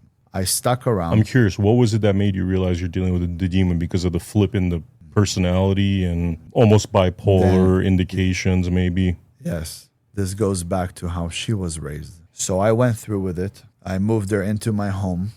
She couldn't pay the rent anyways at her place, and she owed money to her gay friend, Kevin. So I paid him money for whatever she owed him, $2,000 or something like that. And then she moved in with me. And then she goes, all right, this picture, we got to get rid of it. This couch, got to leave. Whoa. This bed, we got to throw away. Why? You probably picked it with your ex-girlfriend. And my mom was over at that time. So she was like, but why get rid of the picture? Maybe he didn't pick it with his ex-girlfriend. Then they start getting into it. Wow. Wow. And she was like, nope, all furniture has to go. We need new furniture. So I bought all new furniture. I remember I took her to Ashley's Furniture and I bought everything brand new. And then I just told her to sell the other stuff and whatever, take the money for whatever she could sell it for. And I was like, fine. I'm about to have a son. But from that moment, I never touched her. I was living with her until my son was 1. Never touched her, meaning you guys never got intimate again, you're saying? Or? No. Oh, no. Wow. Because you were like, you're like red flags you're seeing. I couldn't look at her. There was times that she was coming and, trying to do things with me. But like I would never initiate it. Most of the time I would say no. Eventually I told her, I said, we're living like roommates. So until he was 1, I stuck around. But 2-3 months after, my ex called me and goes, come here, I got to talk to you. And I said, okay, where are you? So I arrived there. She sees me. She hugs me. She tells me she misses me. She tells me she's going to die if she doesn't spend the rest of her life with me, that she's going to leave her husband. I go, I'm sorry, there's a problem. She goes, what? I said, I have a woman at home. She goes, okay, let's kick the bitch out. I said, it's not that easy. She's pregnant. I'm about to have a son. When I have a boy. She fainted. She fainted right there. And I had to take her to Tarzana Medical Center to get checked out, make sure she's okay. And then I told her we can't be in touch, but I loved her to death. And now I was stuck with a woman that I didn't want to be with at all, missing a woman that I loved like insane. Because of the back and forth, her being married, coming back, leaving me, coming back, I'm leaving her, she's coming back. We call it a super toxic relationship. Yeah. But we wouldn't fight, but we would leave each other. But the coming back made sparks in the air like God was in our bed. So it's like a different love because it's coming from toxicity. So imagine, I was dreaming about her every single night, waking up in the middle of the night, looking back, seeing a pregnant woman, thinking to myself, what the fuck am I doing? I want to be with her, but how do I even leave this one? If I leave this one, she's going to say I did something to her. She's cuckoo. So I have to stay. And then right before my son turned 1, I was driving down with my business partner and I go, bro, I think I don't want to live anymore. The only thing that's keeping me around is my son. But I'm living in a home with someone that is a monster. I don't know how to leave her. And I don't want her to take away my son. But I have to get back to my ex-girlfriend. If I don't get back to her, I think I have no reason to stay here on the planet. Like I miss her. I wake up in the middle of the night and I'm like having attacks. I need her. It was crazy. I used to feel like if she's not going to be around me, like I'm going to die. And I used to suffer from it so much. He tells me, don't worry, everything will be okay. We're driving down a street in the middle of nowhere. We just left a warehouse. He goes to me, wow, you missed the blondie. I look backwards. I see the back of my ex walking into a shop. I pulled the e-brake. I had a sports car. I pulled the e-brake, 180, got on the fucking curb. I get out of the car. She slams the door because she was freaked out. She didn't know it was me. Then she realized when she looked and she realized it's me. She came out. We hugged for like 45 minutes. And we said from that moment on, we're not going to let go of each other. So we built a plan. I get rid of her. She gets rid of her husband. We said we're going to die if we're not going to be together. We were really nuts about one another, like different level nuts. I went home and had a conversation with Kate. That's the mother of my child. I said, look, we're like roommates. And I don't know how to explain to her, because I don't know if something's going to fly. Let's take some time off from one another. She flipped out, started throwing things in the house. My son Donovan is on the floor, freaking out. He's like 1 year old at this point. He's less than one. Wow. It was like 10 months. And then I go to her, I'm just kidding, baby. It was just a joke. It was just a joke. Because you knew it was going nuclear. Yeah. Yeah. Fucking nuclear war. Yeah. So I said, it's just a joke, honey. And it was about a week later where I said to her, look, I love you. And I really want us to spend the rest of our life together. There's just a problem. She said, what is it? Do you want to leave? I said, no, I don't want to leave. But I lost all of my money. And we're going to have to move in with my mother. Just for some time. Don't worry. I'm going to fix it. But I lost pretty much all of my money. And we have to cut down on expenses. She ate it somehow. I told her there's nothing I could do. Is there someone that could help us? Was it true though? Like No. Oh, okay. No, I figure if I take her to my mom's house and then separate from her, then over there, she's not going to cause a scene because my mom is there. And we also put cameras all over. We have in the living room, we have this way, that way, everywhere. So I have somebody with me in case of anything. So we moved into my mother's house. And I put everything in storage. My mom was going through a surgery. And she tells me, you know what? My mom is going through a surgery. I feel bad. She's crying. Why don't you go spend some time with your mother? This is the perfect time. And then we could do Donovan's birthday in Ohio. She said, what a great idea, honey. You're the best. Thank you. Really, I can go. I said, yeah, sure. It'll be beautiful. Then I'm going to come over there and we'll do Donovan's first birthday. So she flew out there with my son. She wasn't my wife. We weren't married. So she took my son there to Ohio. And then I went there to do his first birthday. So when he was 1, we did it over there. Then she came back out and she opened my camera. She said Donovan was playing with the camera, but I took some modeling photos of my girlfriend, my ex-girlfriend. I still didn't touch my ex-girlfriend, by the way. I told her I have to be fully separated because I can't do the cheating thing. I won't cheat. So when Kate came back, she saw the camera and she saw the photos. And then, if I remember correctly, she threw the camera on the floor, flipped out, and I said, Mom! And my mom came. And as she was screaming at me, my mom came, pretty much telling, oh, your son, he went back to his fucking whore Russian ex-girlfriend and this and that. And I said, no, I didn't. I just let her use the camera. And she's like, yeah, bullshit. It's like, okay, you know what? I'm just going to go back to Ohio. I'm going to take my son there and we're going to speak. But I'm going to go for now. I need to go calm down. So I said, okay, she needs to calm down. Obviously, if I tell her don't take Donovan, she's not going to leave. I didn't think I was going to go through this whole mess with her. So she flew to Ohio. She didn't cause a scene. But when she got to Ohio, she kept pulling me, saying why she couldn't come down here. Because of the fact that, first of all, when she got to Ohio, we spoke over the phone and I said, look, let's end this. There's no relationship, okay? Okay, thank you. We agree. No relationship. So she didn't want us to break the family because she came from a broken family. But I said, yeah, but you created a family by lying to me. And that's where I also said, if I don't believe today in abortions at all. I think abortion should be illegal, if you ask me. No one should get an abortion. There should be only if there was a real rape, I understand. But other than that, there shouldn't be any abortions. If you had sex, you guys have a child, no abortion. It was consensual, everything is okay, no abortion. A child needs to come to the world.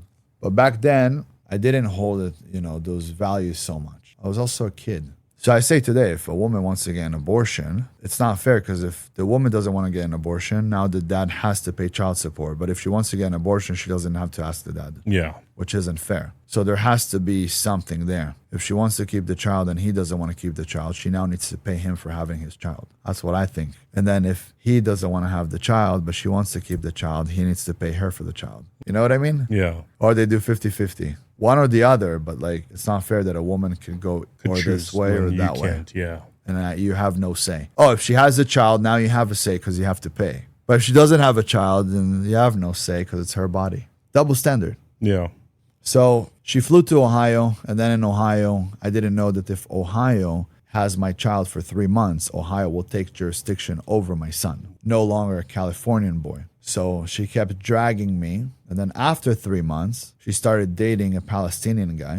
And she told me, I'm going to raise your son as a Palestinian, as a Muslim. And she's not even Muslim.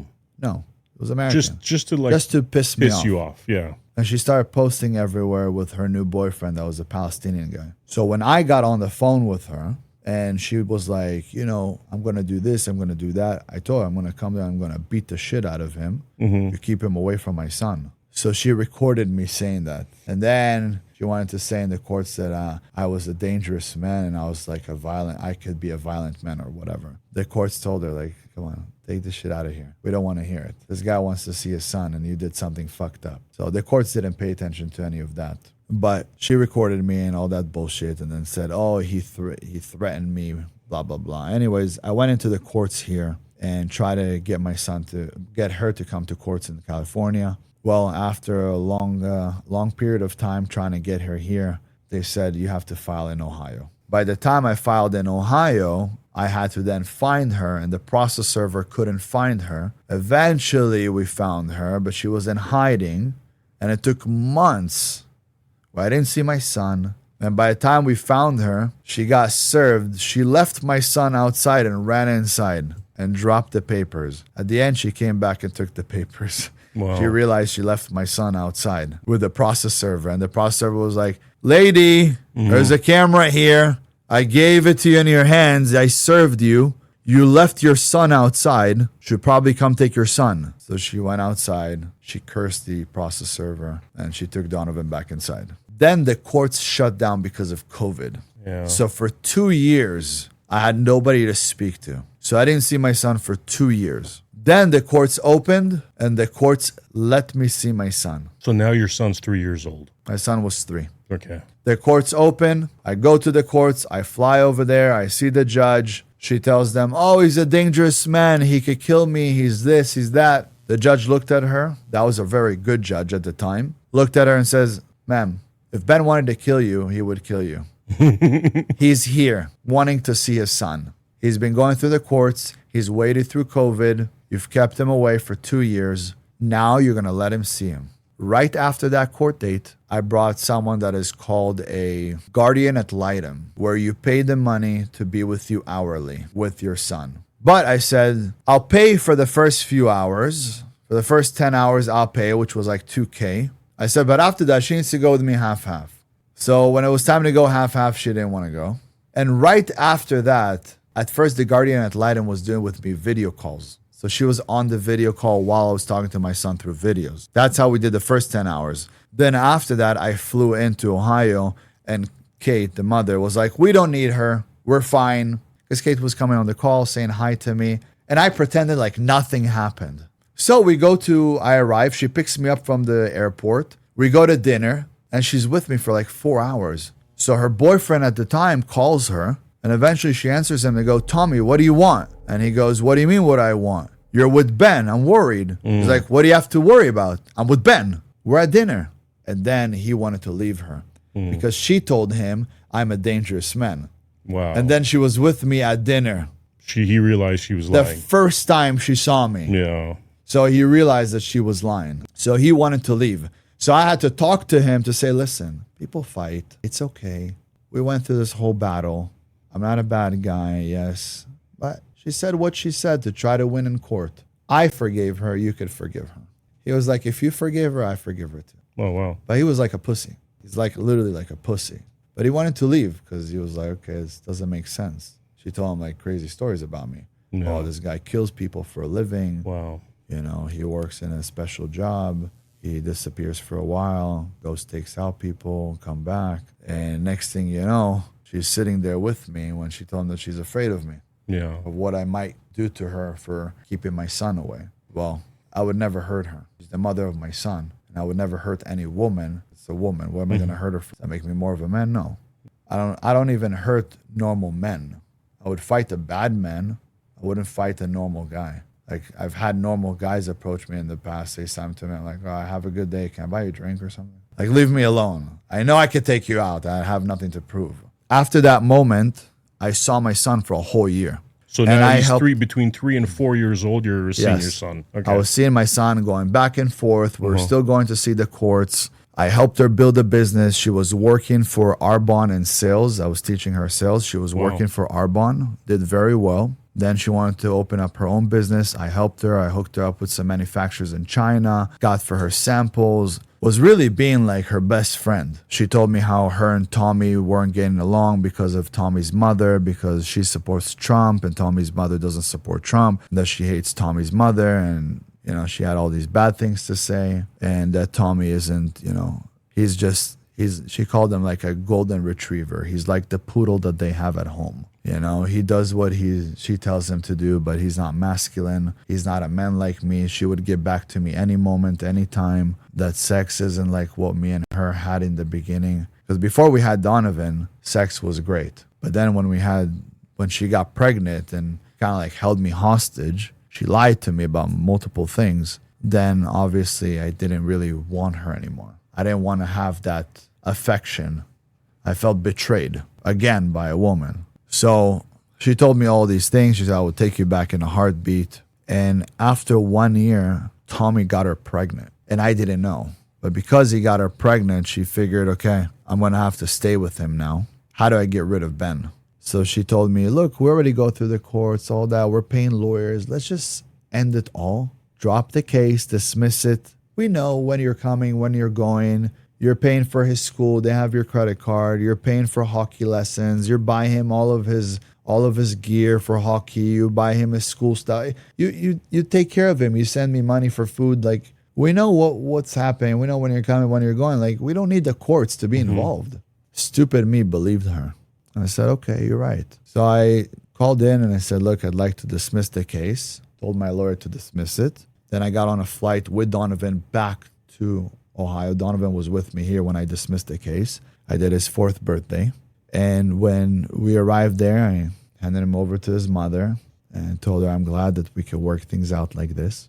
And then I could show you the messages. For 3 months, I was trying to get a hold of my son, and she was like, yeah, you know, he's a little bit busy. He's not feeling like getting on the phone. So this is after you dropped the son off? I dropped off my son. I dropped the case. I didn't sign with her any agreement. I wanted to go on good faith with her. I didn't know she got pregnant. She was trying to keep me away because she was going to start a family. So then for 3 months, she didn't let me speak to him. Oh, we're with family. Oh, he's not feeling like getting on the phone. Oh, I'm trying to get him to get on. I don't know. He's not feeling too well today.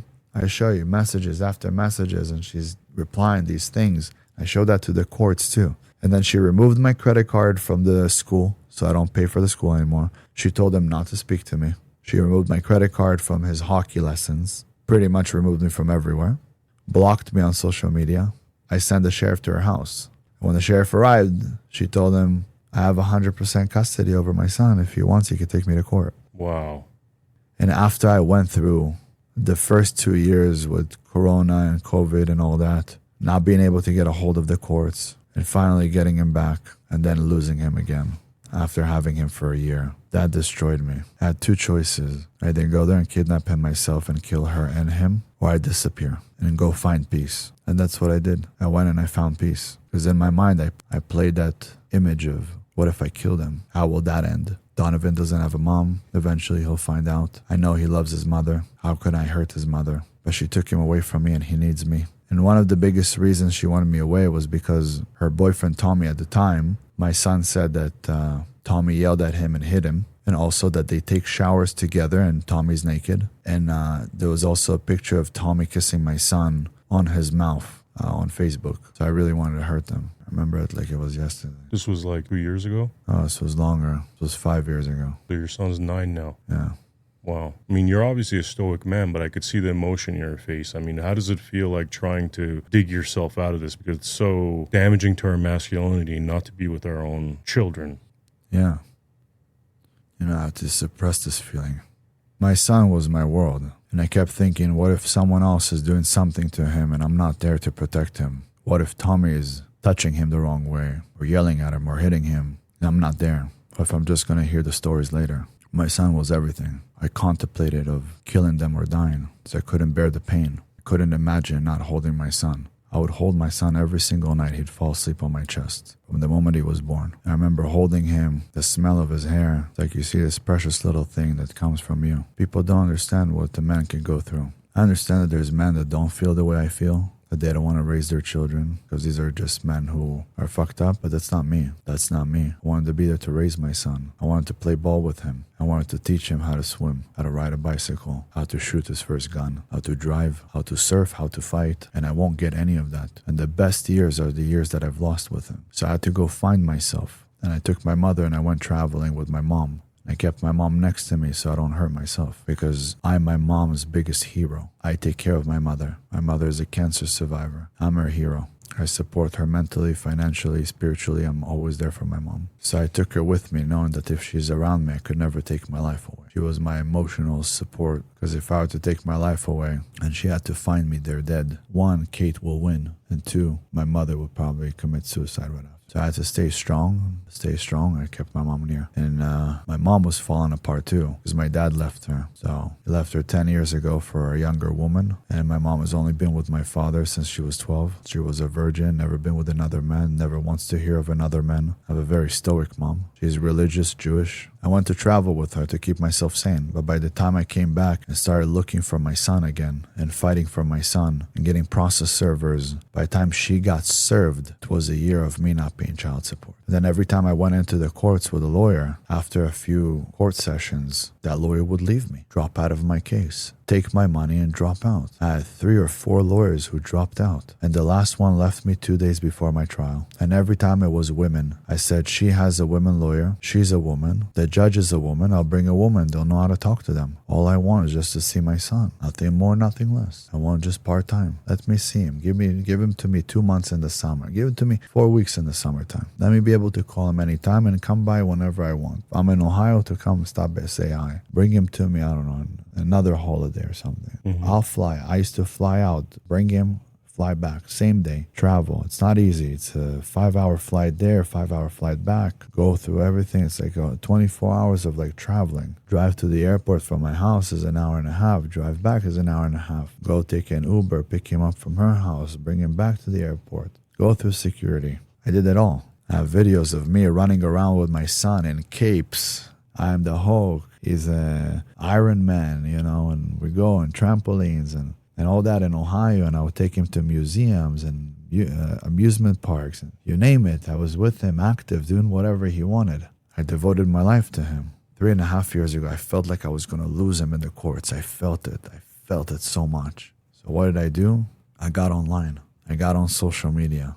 But it's crazy because it was my business partner. And this is one of my businesses where we're making 50 grand a piece. He goes, I don't care how much money we're making. You have to get online. I said, me online? What do I have to do online? He goes, you have to get online. The world needs you. He's like, I'm going to send you this guy. It's like you, just in English. The way you say things in Hebrew is the way he says things in English. You have to hear him out. And who does he send me? He sends me Andrew Tate. That's why I will always love Andrew Tate. I don't care what you tell me about him. I don't care that he said, fuck Israel. Andrew Tate is probably the reason why I'm going to get my son back earlier. If it wasn't because of Andrew Tate, I wouldn't have been on the internet. If there was no Andrew Tate, there wouldn't have been King Azoulay. It was my business partner that came to me and said, listen to me. There's a guy, he's in trouble, but it's like you. There's like you have a twin brother. You don't look alike. So when he sent me his video and I see this bald guy, I'm like, what twin brother? What are you talking about? Yeah. He's like, no, just listen to him. So he kept sending me this guy. And for a whole week, I was watching the videos that my business partner was sending to me. My business partner was younger than me. And he's like, you got to get on the internet. And my business partner was a little guy. One day he shows up at my house and he goes, I bought you a podcast set to start. I said, forget it. I can't start. He goes, Ben, fuck you. What'd you say to me?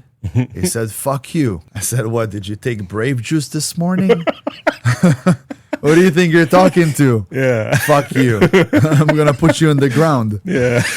He goes, no, man. The world needs you and you must go. You must go save them. this crazy guy, what is he talking about? He says that we don't need to be partners anymore. This is what you're going to go do. And he was a partner on one of my businesses. I had 16 businesses at the time. He was just in one business, water restoration, water damage. I tell him, look, let me think about it. Go. It was like a day or two later, I have a dream. And in my dream, God speaks to me to get online. Tells me, go. Follow my lead. I'm leading you to where you need to be. I woke up the next morning. I went to the gym. I called my brother. I said, I'm going to sign up to your gym. It was Zoo Culture. I get to the gym where there's all these influencers. And I see a guy that used to do videos for one of my old friends. And I go, hey, man, you still doing videos? He's like, no, he doesn't have money to pay me. He still owes me money. So I'm just not doing anything right now. So do you want to take videos of me? He says, sure. What do you want to do? You want to do fitness? I said, no. I'll pay you full time and you could just show up at my house and we'll start doing videos. Figure it out. We'll figure it out. Yeah. I don't know what I'm going to say. And that's how I started. I started doing videos and after a week I went super viral. Super viral, got a ton of hate. Also got some love. And then again, more videos, more videos, more videos. And then everybody was saying, oh, look at you, trying to be Andrew Tate. 2 months later, wow, you remind me of Tate. Another month later, there's the next Andrew Tate. Couple months after, this guy is better than Andrew Tate. But they always compared me to Andrew. It was always like Andrew King Azoulay, Andrew King Azoulay. And I think the one podcast that would break the internet would be Andrew, they call him Cobra Tate. They call me King Azoulay. King Cobra podcast would break the fucking internet. And everybody's been waiting for it for a long time. So today I 110% believe and trust in his message and support him. And if it wasn't for him, I wouldn't have been on the internet today. And my business partner was like, the way to get your son back is so he will know who you are. But right now he couldn't know who you are. So we have to build this guy on social media because this is the new world. People see you online. And within time, I realized why God took my son away from me. He took him away from me because he gave me another million. Everywhere I go, I own the youth. They see me, they go crazy for me. And it's not just in LA, it's not just in Florida, it's not just in New York, it's all around the world. I made a video, it said F students are the inventors, A students are my perfect employees because I don't believe in school. It went super viral. 7.5 billion views. The whole world saw it. At least all the young people. They blew up the schools here. They blew up toilets. They burned down one school, all because I said F students are the inventors. It was the biggest meme to ever exist on the internet. And then after that, I told Ali, you're a nice guy. We're sitting at a podcast with this other Muslim guy. I told him, Ali, you're a nice guy, but I'm not someone that's just going to let you speak to him this way. Then we got into a fight. That became the biggest second meme of the internet. And then people were talking about the fact that the girl that I was with when I was 18 was 15. So everybody started making it into a meme. Ang, she was 15. Ang, she was 15. You don't understand how crazy some people are, okay? He made those videos about me being some rapist. Women have been messaging me asking, where was I the night you were raping? Because I want to get raped. I want to share something. I just don't know if I should share it. Probably best to share it. I went out and this girl fell in love with me. Came back home with me. No drinking, nothing. She spent the night. In the morning, she wanted to sleep with me. She sleeps with me. In the morning, she goes, you know how old I am? I go, how old? She goes, Unc, I'm only 15. No, dude. She wasn't 15. Yeah. She was 30. Oh, wow. But she knew the meme. Yeah. And she wanted me because of that. Fucking crazy. I looked at her. What? She goes, Unc, I'm only 15. Dude. And I started laughing and she starts laughing and it was the funniest thing in the world. But the fact that women heard the story and were turned on by that story, and I was getting so many messages of women like, so when can you rape me? Or where was I when you were raping? Why didn't you call me that night? He handles the messages. They're fucking crazy. So he thought he was doing something bad, not knowing he's sending me a bunch of women that were super kinky. You understand how crazy the world that we live in? I was telling him, what world do we live in where women send me that? Also to my brother. Wow. My brother's got gorgeous gray turquoise eyes. Sometimes they're gray, sometimes they're turquoise. Got crazy eyes. Women see him and fall to his knees. Doesn't need to try to do anything. Yeah. Women are begging him. My brother has 100 girlfriends. I'm not ashamed to say it. They all know. He doesn't bullshit them. He goes to me like this. He says, Ben, would you rather have $100 bill? Because I said, listen, I'd rather have one that's 100% than 100 of them, and each one is 1%. He goes, look, do you rather have $100 bill or do you rather have 5 $20 bills? Go, I prefer to have one $100 bill, but it's the same. He said, no. If you lose $100 bill, you lose all 100. If you lose one $20 bill, you only lost 20. You still have 80. 80, yeah. Wow. That's my brother. Yeah. But you know what? He was in long-term relationships for a long time, and he decided he wants to just go and have fun, and he's living his life. He's doing what he wants to do. As long as I know he wakes up in the morning, he works out, he runs his businesses, he makes money, he doesn't do drugs, he doesn't drink alcohol. So he likes women. My grandpa was like that too, loved women. I was like that before too, loved women, had many different women in my life. Most of them were blondes. The truth is, most men just wish they could have every hot woman in the world. But you get to a certain age, you're like, okay, I want to have a family. I want to have a sustainable life, you know, not getting pulled left and right. But the crazy shit that came from that story is nuts. It opened my eyes to see how crazy some women are, how kinky they are. Imagine a woman meets me, chases me down at a club, wants me, comes back home with me. In the morning, we make love and she goes, Ang, I'm only 15. So crazy, man. She knows the meme. Yeah. So I made like 3 of the biggest memes on the internet. So your buddy's entire idea was that he saw the pain of you not having your son, was obviously concerned about you, and felt as though you being public was basically your way of coping, dealing with it, making something out of it that's better than the situation you were faced with? Yeah, he thought that if I get on the internet, my son will know who I am. Because he put the 2 and 2 together. He said, well, Andrew Tate is the only guy that sounds like you, speaks like you. If you get on the internet, now there's 2 of you. Still room for everybody to know who you are. Because if everybody knows who he is, they will know who you are too, because you guys speak almost identical. You sound the same. So it's a perfect place. Also, he was like, you're younger, you're good looking, you got a crazy physique. People are going to love you. And I did that. And within a week, I went viral. And then again, viral. Every 3rd video was viral. And then after October 7th, they shut down my accounts. They shut down your account after October 7th. Yeah, because I'm Jewish and Israeli, and I was speaking about what happened in Israel. They shut down your account because you were talking positively about Israel? I was explaining what happened on October 7th and how we have to stand up as Jews. And then from my understanding, Hamas put a hit on me, number 1. Number 2 is that they paid people in Meta to remove all of my accounts. So it was Meta, it was Instagram and... Instagram, TikTok got shut down, everything. YouTube, they got people from inside. So what did I do? Make some phone calls, found people inside. Paid them a lot of money, got my accounts back. Wow, really? Wow, because I saw your Instagram's at like 550,000 now, I think, right? Like I always wonder that. I get so shadow bound on X, and the way Elon Musk talks is the way I talk. But my shit's still getting severely shadow banned, dudes. Like I talk, about men's rights, being fathers, like how these courts always screw the men over and they look at men like disposable and stuff, and they don't want that. But this is in your mind every single day. My son? Yeah. No. Once I understood my mission, I understood no longer will my son be in my mind as a loss. There's no losses, my friend. There's only lessons. I'm not a victim, I'm a victor. From here on, everything that I do is going to bring the legacy of the Azoulay family to life, and he's part of it. I just booked a movie as a superhero. Who would have thought? Who would have thought that I book a movie, it's with like Marvels, but me as Rack. The movie's called The Legion of 5. So your son's probably going to see a movie out there with his dad. Yeah.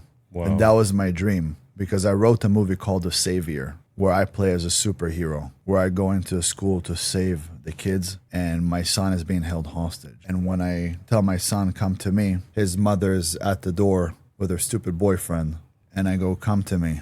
And the people who are holding them hostage, shocked that I just arrived, flew in through the roof. And my son looks at his mom and looks at me, and I go, come to dad. And he looks at her like, what? And she goes to him, yeah, go to dad, it's your daddy. And then he runs to me, Dad. I wrote a whole movie. I have a full script for my son. Wow. And then this movie came up as playing as a superhero. Wow. And I knew no matter what, my son eventually will become my biggest fan, not knowing he's my son. Wow. That's what I wanted. I wanted my son to become my biggest fan, to one day go up to his mom and say, Mom, I want to be like King Azoulay. And she'll have to kneel down and tell him, you will be. You know why? Because that's your father. Wow, wow, wow. That's I mean, your there's a real lot of dad. alienated children, dude, that go through so much trauma not being with their, like, biological parents and stuff. But that would be an amazing twist in his soul to be like, recognize, what his dad's done and how influential and important he's been out there for getting the message out. I won't stop. And that's why I'm doing the best that I could to stay alive as long as I can. There's times, multiple times a year, I'll do a 10-day water fast just to reverse aging. I take care of myself extremely well, just to stay as young as I can for as long as I can. So when he sees me, he sees a young guy. Yeah. He doesn't see a grandpa. See a guy that looks good, that he could look up to. I think every father's biggest nightmare should be that their son's hero isn't them. Every father out there should be working towards being the number one hero of their sons. A lot of fathers today are fat, lazy, not doing anything with their lives. They look like crap. They're weak. They're falling apart. They're like these iPhones.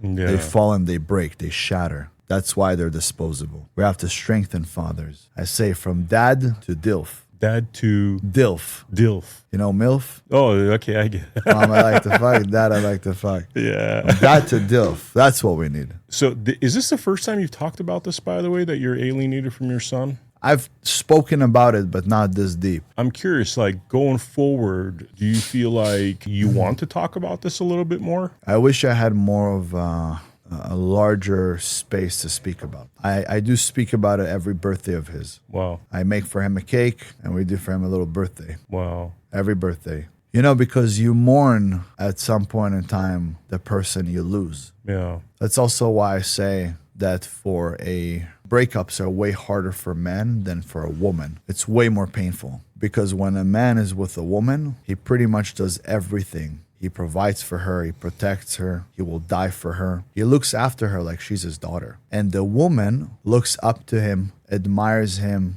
gets protected by him, and looks up to him like it's her father. Women choose usually their dads. But the thing is, in our nature, we're not meant to lose a son or a daughter. We're not meant to lose a child, but we're meant and built to lose a parent. And a man loses a child when him and his woman separate. So it's way more heartbreaking. It's easier to lose a parent. And a woman loses a dad. She loses a parent when her and her man separate.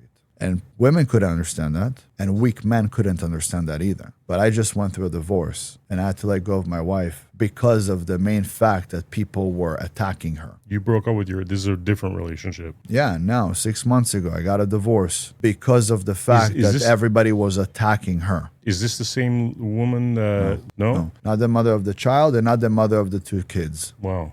Okay. Two things. One, she didn't want to have a lot of children because she said this world is fucked up and why bring so many children to this world? So she said for me, she'll have one or two and I couldn't cut it. The second thing is that she was being attacked left and right. Are you with a fucking piece of shit man? You're with this, you're with that, all this stuff. So death threats, rape threats, all that bullshit. No matter, we were living at the W Hotel, my house burned down. So while I was building it, we were living at the W Hotel at the penthouse there. I had a guy who sent a photo of my penthouse. He came to the hotel, went to the pool area, and took a photo of my penthouse and sent it to me in a message saying, don't worry, we know where you're at. Whoa. I had to move out of the penthouse early. I was supposed to stay there for 12 months. I stayed there only 6 months. Someone's coming to kill me. So I couldn't let her go downstairs on her own. I can't let her do things. I was worried all the time. Like she was my child. So we separated mainly because of all of that. That's crazy, man. I had to literally go through the biggest heartbreak again. I mean, your story is just so dynamic. Like any one of the things that you've been through would have broken a lot of men if you didn't have your stoicism and your toughness. Yeah. And even then, though, you had to have your mom next to you so you wouldn't off yourself because you were so heartbroken, which, by the way, dude, I went through the same thing. I haven't seen my kids for 8 years. And my mom, exact same, everything you said about that experience was my experience, dude. For 2 years, I traveled with my mom. Suicide's never been an option, but when you get so low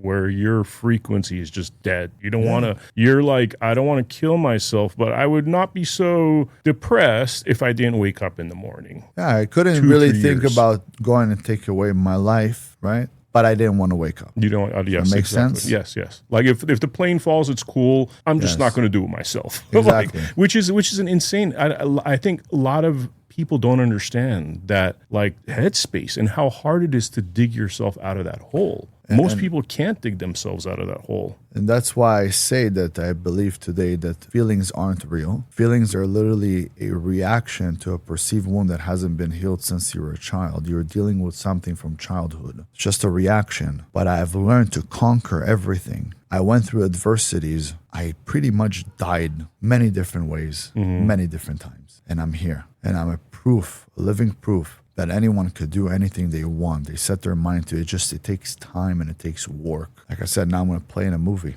Now I'm going to fight some guy in front of 30,000 people in an arena. My dream as a child was to be a fighter, to fight in the UFC, all these things. Because of the arena, not because of the UFC, because of the arena itself and everything. And to show that I'm the greatest fighter. I never fought in an arena, and now they're putting for me a show, 30,000 people. And it's all because when you were in your most difficult time, your friend told you, bro, you got to get online. That started all of this. Made music, made some great music. I'm the most viral man on the planet. I don't even have to post. It's not even me posting. It's everyone posting about me. People don't even know me from my page. They know me from all the other pages that exist. I mean, this is the biggest gap in our society right now is fatherlessness, not having good male role models. I mean, before we were talking about the gangs. Yeah. When they come from single mom homes, they join the gangs because all they're looking for is a father figure. Yes. And that father figure could be a demon, by the way, as it is in some gangs. Yeah, I'm very extreme. Before social media, as I started, I said if in 1 year I don't become one of the most famous people, I took a bullet out of my 9mm and I put my name on it, put my name Ben. And I said,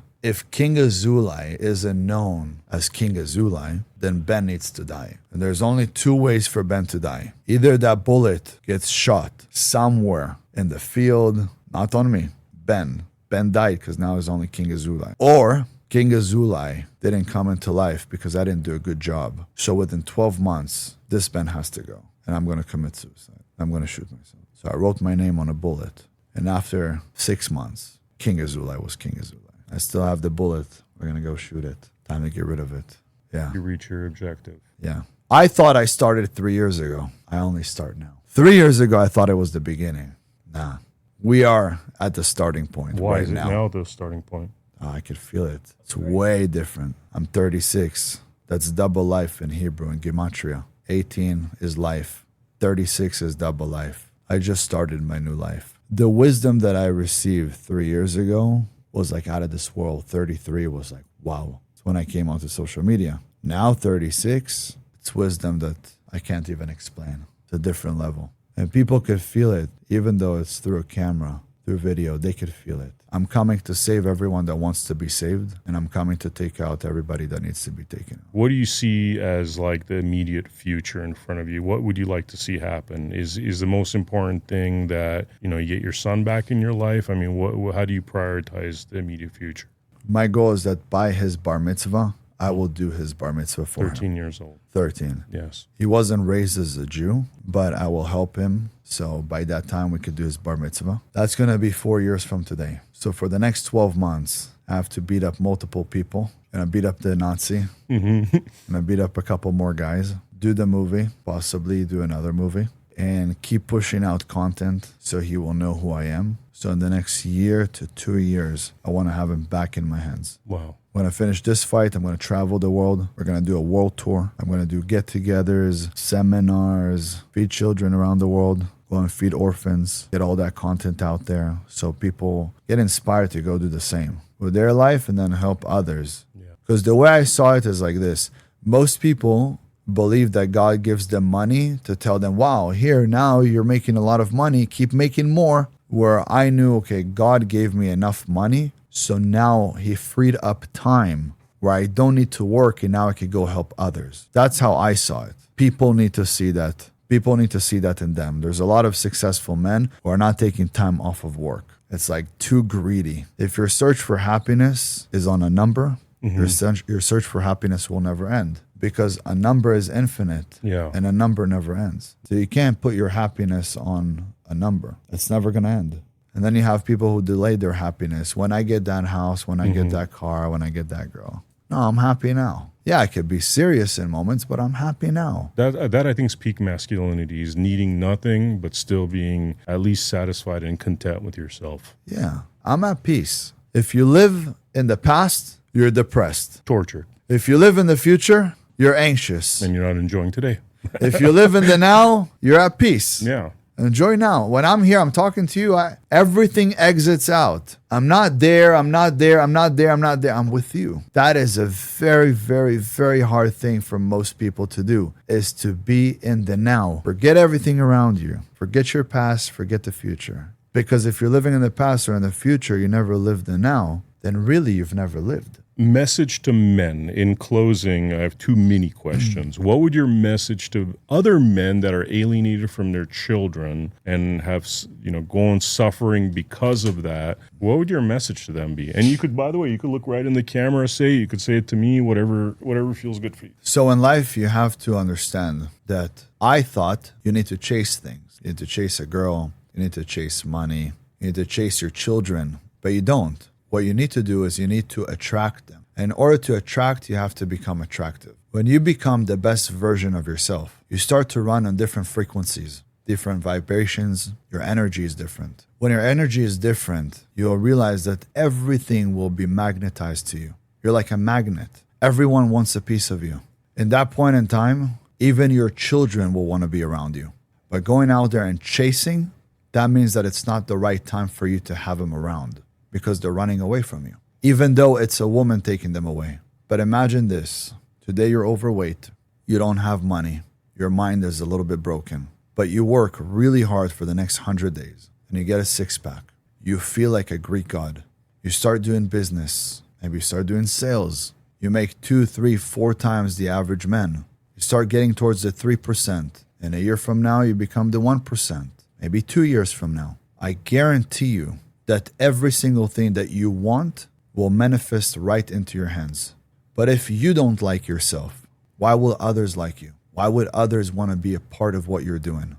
I have so many people wanting to be a part of my journey, not because I'm a nice guy, not because they're a bunch of philanthropists, but because they are highly motivated by how disciplined I am and how I have everything aligned.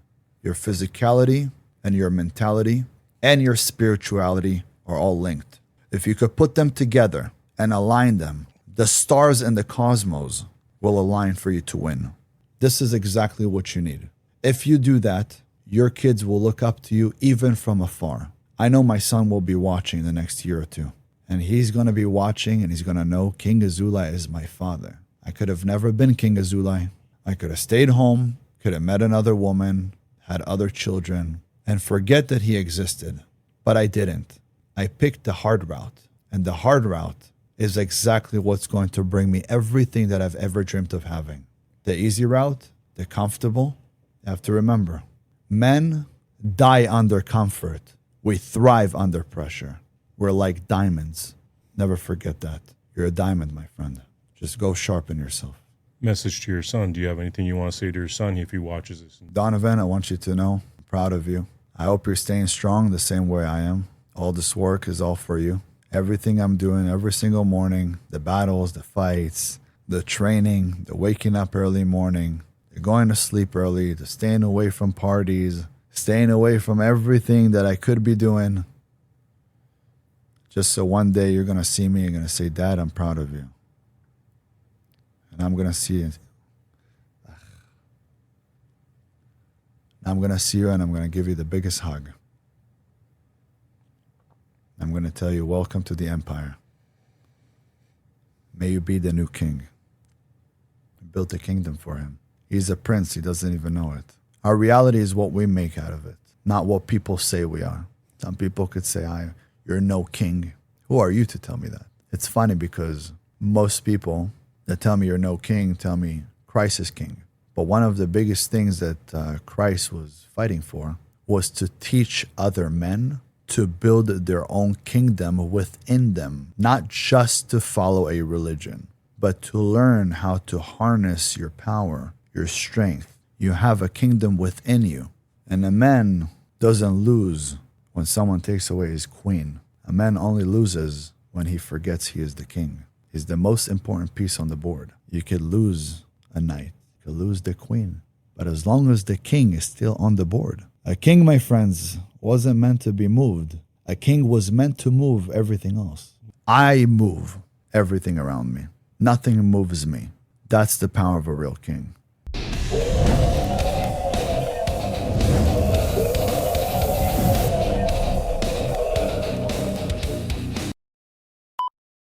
Over the last 30 years, we have seen the value of our work diminish and the price of real assets like land and homes increase to the point that for most people under the age of 40, the hope of owning their own home has been lost.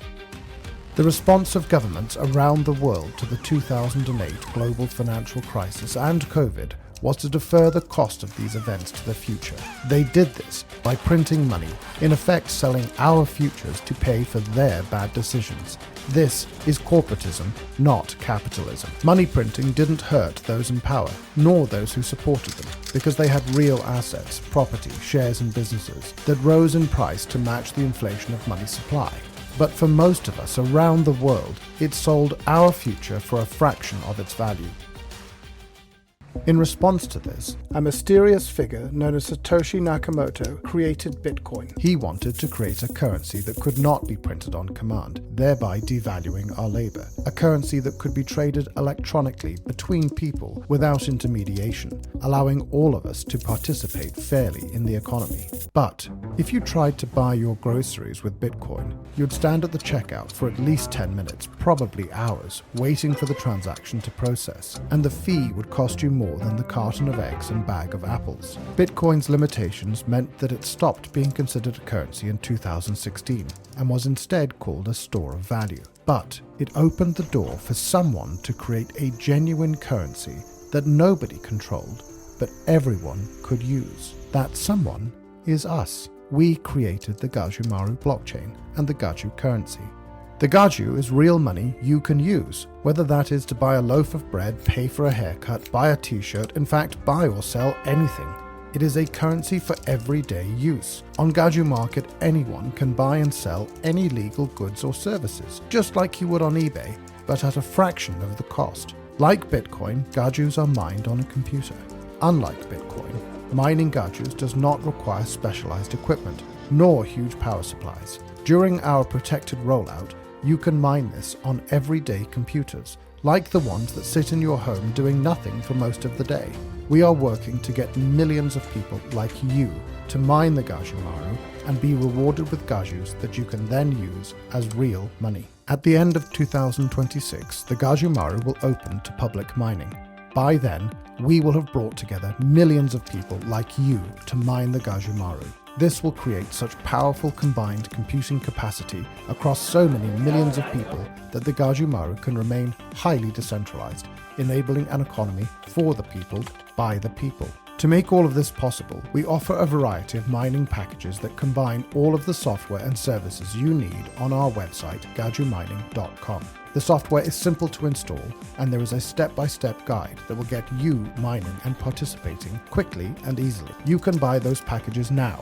You can start mining the Gajumaru and being rewarded in Gajus now. Select a suitable mining package from the gajumining.com web store. Install and activate the software on your device and start mining today. This is an opportunity to be part of a movement to restore our humanity, our dignity, our sovereignty, creating a better future for everyone. For the first time in thousands of years, you will directly benefit from your work, your ideas, without being taxed by intermediaries or needing permission to be part of the global economy. We believe that capitalism is I win, you win, we all win, not I win, you lose. That's corporatism. We refuse to pursue venture funding that would demand we play the corporatist game, and chose instead to grow this movement by giving everyone the opportunity to benefit from their contribution to the movement. Just like being able to mine Bitcoin in 2008 or 2009, getting early access to mining the Gajumaru now allows you to mine the greatest number of Gajus and benefit most from being part of this movement. We want to share that with you. We want the whole world to be part of this. We want everyone who cares about our future to get on board and take this from a movement to a reality. We want to see an economy for the people, by the people, now. Join us. Put your fingerprints on humanity's story, our history. Be a leader in the economic emancipation of humanity.